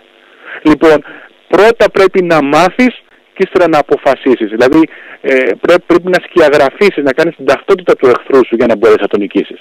Όταν παίζουν δύο ομάδες ποδόσφαιρο υπάρχουν αυτοί που παρατηρούν πιο πριν τις ομάδες και λένε αυτοί παίζουν κατά αυτό το σύστημα, θα παίξουμε έτσι για να τους κερδίσουμε. Όταν νίκησαν οι Θηβαίοι τους Σπαρτιάτες μετά από 20 πολέμους, είπε ο μεγάλος βασιλιάς της Σπάρτης, είπε ότι να γιατί δεν πρέπει να πολεμάς πολλές φορές με τον ίδιο εχθρό. Γιατί τελικά μαθαίνει την τακτική σου. Πρέπει να μάθεις την τακτική, πρέπει να έχεις γνώση. Είπε κάτι ο κ. Δημητρίου προηγουμένως. Εάν δεν έχεις γνώση δεν μπορείς να λύσεις το πρόβλημα. Μπορείς να λύσεις ένα φυσικό πρόβλημα σε ένα πυρηνικό αντιδραστήρα αν δεν ξέρεις φυσική. Ένας γιατρός μπορεί να σου κάνει μια επέμβαση χειρουργική, να σου ανοίξει το πεδίο της καρδιάς σου, να σου κάνει χείριση καρδιάς άμα δεν ξέρει η ιατρική. Τι είναι αυτά που μου λες, πώς θα λύσεις το πρόβλημα? Και εδώ πέρα έχουμε φτάσει σε αυτό το βαθμό. Και εσύ μου λες αν είναι κομμουνιστής ο γιατρός ή δεξιός ο γιατρός. Δεν με ενδιαφέρει, ρε φίλε. Δεν με ενδιαφέρει καθόλου αν είναι κομμουνιστής ή δεξιός ο γιατρός. Εμένα με ενδιαφέρει αυτός ο οποίος θα ασχοληθεί με το πρόβλημα. Εμένα με ενδιαφέρει σαν συγγραφέα, σαν πνευματικό άνθρωπο αυτής της χώρας, με ενδιαφέρει να σου πω την αλήθεια, να σου πω την έρευνά μου, το οποίο δεν έχεις κάτσει να την ακούσεις. Αρχίζει και μου βγάζει ένα αντικομμουνιστικό μένος, είναι ο άλλος ένα αντιδεξιό ή ο χ που μας ακούει, το φιλτράρει μέσα από το αντιεβραϊκό του μένος, ας πούμε. Δεν είναι το ζητούμενο αυτό. Το φίλτρο πετάχτε το έξω όταν μιλάτε με πνευματικούς ανθρώπους επιτέλους. Είναι οι άνθρωποι, οι πνευματικοί άνθρωποι, οι συγγραφείς σε όλο τον κόσμο έχουν κάτσει και έχουν μια έρευνα, οι δημοσιογράφοι κλπ. Έχουν κάτσει και κάνει μια έρευνα. Δείτε αυτή την έρευνα. Πάρτε τα αποτελέσματα. Καταλάβετε ότι μας έχουν εκλέψει 8.500 αντικείμενα. Μάθετε αυτό το νούμερο και πείτε το αύριο μεθαύριο στον περιπτερά σας. Ο περιπτεράς θα μπει στον ταξιτζή και ο ταξιτζής θα μπει σε άλλους 30. Έτσι προχωράει η γνώση. Δυστυχώς δεν προχωράει μέσα από τις τηλεοράσεις και μέσα από αυτόν τον τύπο και μέσα από αυτό το ραδιόφωνο, το γνωστό, και προχωράει με τον άλλο τρόπο. Αυτοί με τα όπλα τους και εμείς με τα δικά μας. Αλλά για να έχεις όπλα πρέπει να έχεις γνώση. Πρέπει να ξέρεις ότι αυτοί οι άνθρωποι παραβίασαν τις διεθνείς συνθήκες όλους του πλανήτη για τα πολιτιστικά αγαθά. Πρέπει να ξέρεις ότι αυτοί οι άνθρωποι 3 φορές χρεοκόπησαν σαν τον αιώνα που πέρασε. Πρέπει να ξέρεις ότι αυτοί οι άνθρωποι υποσχέθηκαν με κείμενά τους, τα οποία υπάρχουν στο βιβλίο, με επίσημα κείμενά τους, ότι θα παραδώσουν πίσω τις κλεμμένες αρχαιότητες και θα ψέξουν αυτούς που τα έκλεψαν και δεν το έκαναν. δεν τήρησαν την υπογραφή τους, δεν τήρησαν αυτά που έλεγαν. Αν δεν το ξέρεις αυτό, θα είσαι πάντα ανίσχυρος, είτε δεξιός, είτε αριστερός, είτε στην κυβέρνηση, είτε στην αντιπολίτευση. Έγινε κατανοητός.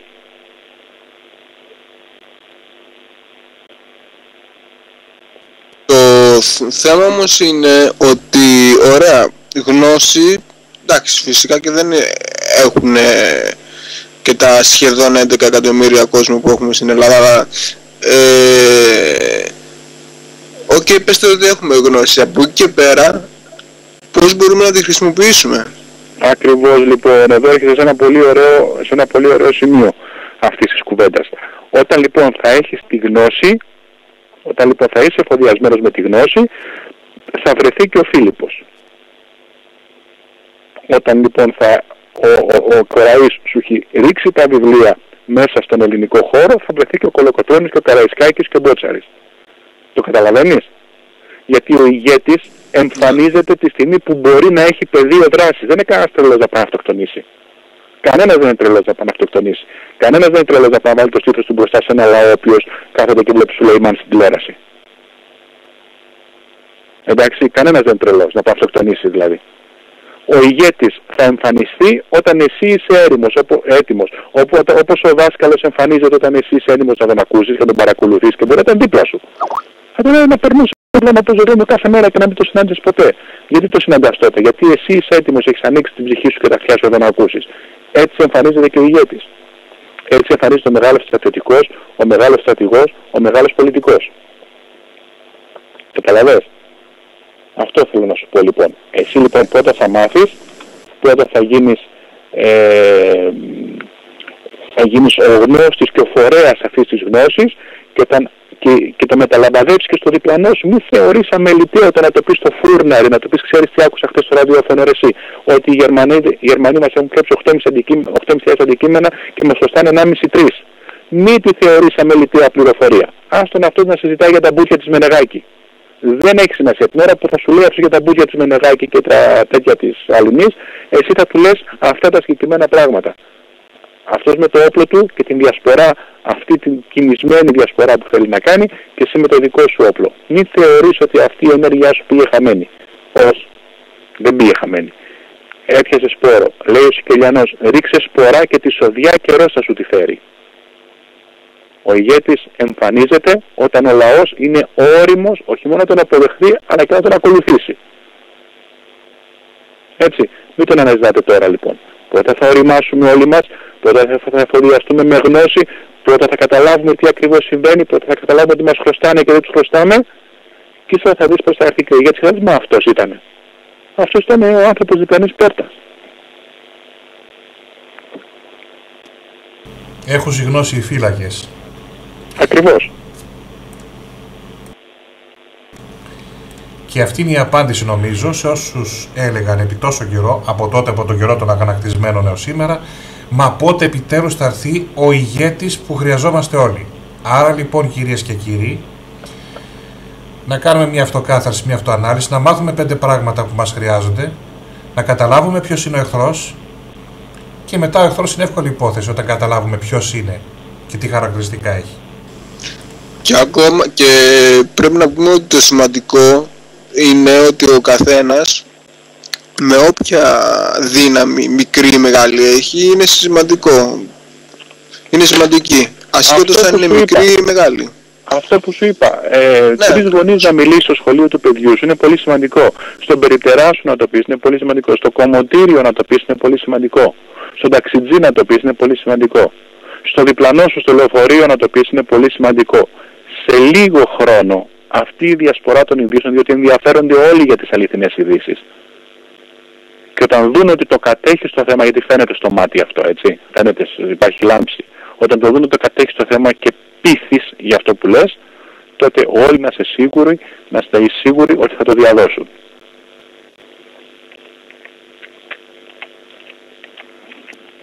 Και φυσικά όταν χρειάζονται αποδείξεις κάποιοι, παραθέτεις αυτούς οι έργα να τα διαβάσουν. Φυσικά, να πάμε στο βιβλιοπωλείο να ζητήσουμε το βιβλίο, να ξεστραβωθούμε. Γιατί αν περιμένουμε να ξεστραβωθούμε από τις εφημερίδες και την τηλεόραση, τη ζητώ που καήκαμε. Υπάρχουν ανεξάρτητες φωνές σε αυτήν την χώρα, ακόμη ευτυχώς για όσο θα υπάρχουν, που λένε τα δικά τους πράγματα, τις δικές τους έρευνες. Και δεν είναι αργυρώνητοι. Δεν πληρώνονται για να γράψουν τα πράγματα δεξιά ή αριστερά.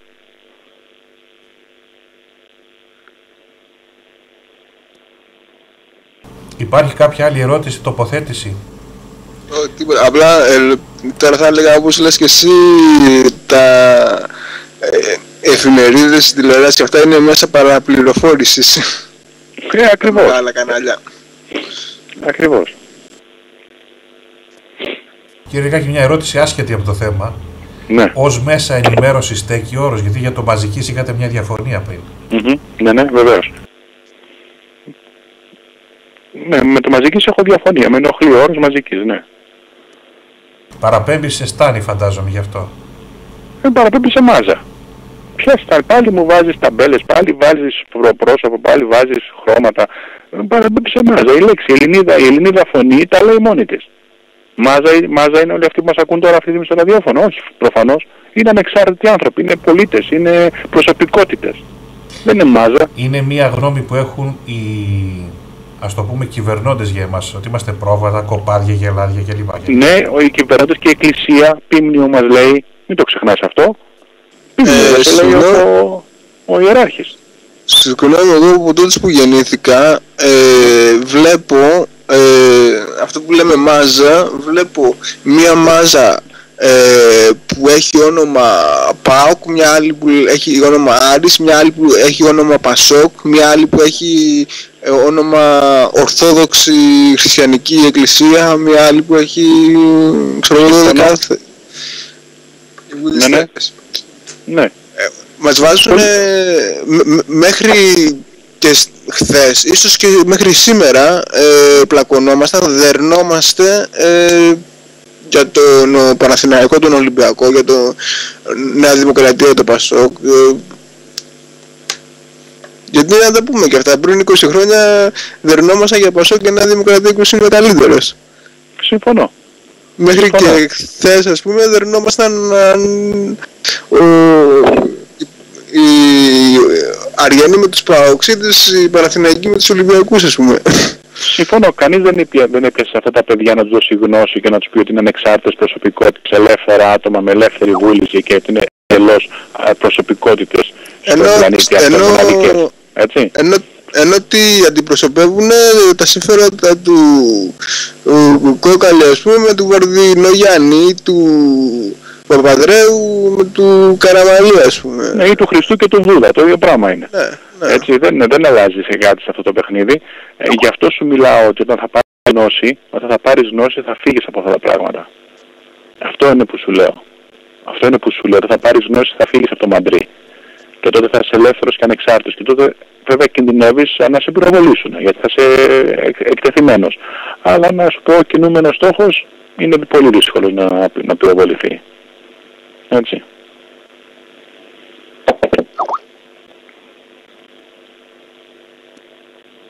Μάλιστα, υπάρχει κάποια άλλη ερώτηση είτε από το πάνελ είτε από το κήτιο συνομιλιών του Διάβλου για τον κύριο Λεκάκη? Γιατί όπως ακούσατε, το σημερινό δίδαγμα είναι μαθαίνουμε το θέμα μας και μετά το διαδίδουμε με δύο απλά λόγια στους γύρω μας. Επηρεάζουμε τον μικρό κόσμο και τελειώνει η υπόθεση. Μπράβο. Αυτό είναι. Και μαθαίνουμε ποιοι είμαστε. Μαθαίνουμε ποιοι είμαστε, πόσο σπουδαίος λαός είμαστε, δεν ακούμε τα παπαγαλάκια, διαβάζουμε πάρα πολύ ιστορία, η γνώση είναι αυτή που θα μας σώσει για να μην γίνουμε κι εμείς μάζα και αχυράνθρωποι, να μην λέμε τα ίδια και να μασάμε τα ίδια και να καλλιεργούμε το ενοχικό μας σύνδρομο, να καταλάβουμε πόσο ξεχωριστοί είμαστε σαν λαό, σαν προσωπικότητα ο καθένας μόνος του, να καταλάβουμε ότι έχουν έρθει και έχουν μπει εδώ πέρα μέσα και έχουν ληστέψει οι ξένοι, Άγγλοι, Γάλλοι, Πορτογάλοι, Γερμανοί και Σουηδοί, ξέρω εγώ και ποιοι άλλοι, και έτσι μπορούν και έτσι θα μπορέσουν να αναπτύξουν προσωπικότητα, να σταθούμε στα πόδια μας, να πατήσουμε γερά. Πότε όμως, αν ο καθένας μπορέσει και επηρεάζει το μικρό κοσμό του, ένας που έχει το ραδιόφωνο, τους ακροατές του, ένας που έχει το περίπτερο, τους πελάτες του, ένας που έχει το ταξί του, τους πελάτες που θα μπουν μέσα, ο καθηγητής, τους μαθητές του. Έτσι θα πάει αυτό το πράγμα. Έτσι θα διασκορπιστεί. Ο συγγραφέας, τους αναγνώστες του. Έτσι θα πάει αυτό. Ο καθένας εκεί που μπορεί, αυτό που μπορεί. Όσο πιο ψηλά μπορούμε να φτάσουμε. Θα πάρει χρόνο, σας είπα ότι 150 χρόνια ήταν η διασπορά των βιβλίων μέχρι να γίνει η Επανάσταση. Δεν ήταν καινούριο πράγμα. Η Επανάσταση του 17 στη Ρωσία είχε ξεκινήσει το 1850 και το 1860 αντιδράσει. Πήρε 70 χρόνια να γίνει. Δεν είναι ξαφνικά κάνει ένα μπαμ κάποιος και κάνει Επανάσταση. Δεν γίνονται έτσι αυτά τα πράγματα. Ο ηγέτης εμφανίζεται όταν ζυμωθεί η ιδέα. Σας το έχω ξαναπεί. Όταν έχεις τη γνώση, δεν αυτοκτονήσει κανείς για χάρη μας. Κανένας. Μάθατε λοιπόν, οργανωθείτε, έχετε γνώση, έχετε ιστορικά επιχειρήματα να μπορέσετε να αντιπαλέψετε όλα αυτά τα πράγματα. Διαβάστε πάρα πολύ βιβλία ιστορίας και συγγραφείς οι οποίοι είναι ανεξάρτητοι, που έχουν τη δική τους φωνή, ακόμα και να διαφωνείτε, δεν έχει καμία σημασία. Δείτε τα επιχειρήματα του αντιπάλου. Δεν είναι κακό, είναι πολύ καλό, πολύ χρήσιμο είναι. Και από εκεί και πέρα επηρεάστε τον μικρό κόσμο σας. Σας ευχαριστώ πάρα πολύ που με ακούσατε. Αυτό λέγεται εχθρογνωσία απόψε. Καληνύχτα. Και εμείς Γιώργο, καληνύχτα. Αντώνη, έχεις κάποια ερώτηση τελευταία, τίποτα? Όχι, απλά ήθελα να επισημάνω ότι ακόμα και σε όλες τις επιστήμες ανεξαρτήτως η Ελλάδα ήταν μπροστά. Ακόμα και σε αυτό τώρα που έχουμε μπροστά μας ο υπολογιστής που φαίνεται κάτι καινούριο, υπάρχει ο υπολογιστής των αντικειθήρων που δεν ήταν κανένα ρολογάκι, ούτε μετρούσε ένα και ένα κάνει δύο. Βλέπανε οι άνθρωποι που είναι οι πλανήτες του λογικού μας συστήματος. Σωστά. Αυτό σημαίνει ότι μπορούμε να κάνουμε και κάτι ανώτερο, ασχέτως αν δεν έχουμε πιαστεί ακόμα. Κύριε Λυκάκη, ευχαριστώ πολύ που ήσασταν παρόν στην εκπομπή μου. Και εγώ ευχαριστώ. Ήταν πράγματι μια διαφωτιστική εκπομπή. Μένουμε άνοιξε τα μάτια. Πολλά πράγματα δεν τα ήξερα από αυτά που είπατε. Να είστε καλά, ευχαριστώ πολύ. Να μείνατε ευχαριστημένος από τη συζήτηση που έγινε στο πάνελ. Να είστε καλά. Και να σας έχουμε και σε κάποια άλλη εκπομπή για κάποιο άλλο θέμα προφανώς. Έγινε. Να σας ευχαριστήσω και καλή νύχτα. Να είστε καλά. Να είστε καλά. Καλή νύχτα σας. Καλή νύχτα, να είστε καλά. Yeah. Λοιπόν, αν δεν υπάρχει κάποια άλλη τοποθέτηση ή κάποια άλλη ερώτηση, υπάρχει κανένας να πει κάτι τελευταίο? Εάν όχι, να πω ότι απλώς η εκπομπή κλείνει εδώ. Ελπίζω να ήταν μια ενημερωτική και ενδιαφέρουσα, να σας άνοιξε τα μάτια και όπως είπαμε, μαθαίνετε κάτι καλά και το διαδίδετε στους υπολείπους. Επηρεάζετε το μικρό κόσμο και όταν μπολιαστούν όλοι οι εγκέφαλοι θα βγει η ιδέα της μπροστά. Όπως και ο δάσκαλος έρχεται όταν ο μαθητής είναι έτοιμος. Αυτό να μην το ξεχνάτε. Την καληνύχτα σε όλους, να είστε όλοι καλά. Θα επανέλθουμε την Τετάρτη με κάποιον άλλο καλεσμένο, ένα διαφορετικό θέμα. Καληνύχτα σε όλους.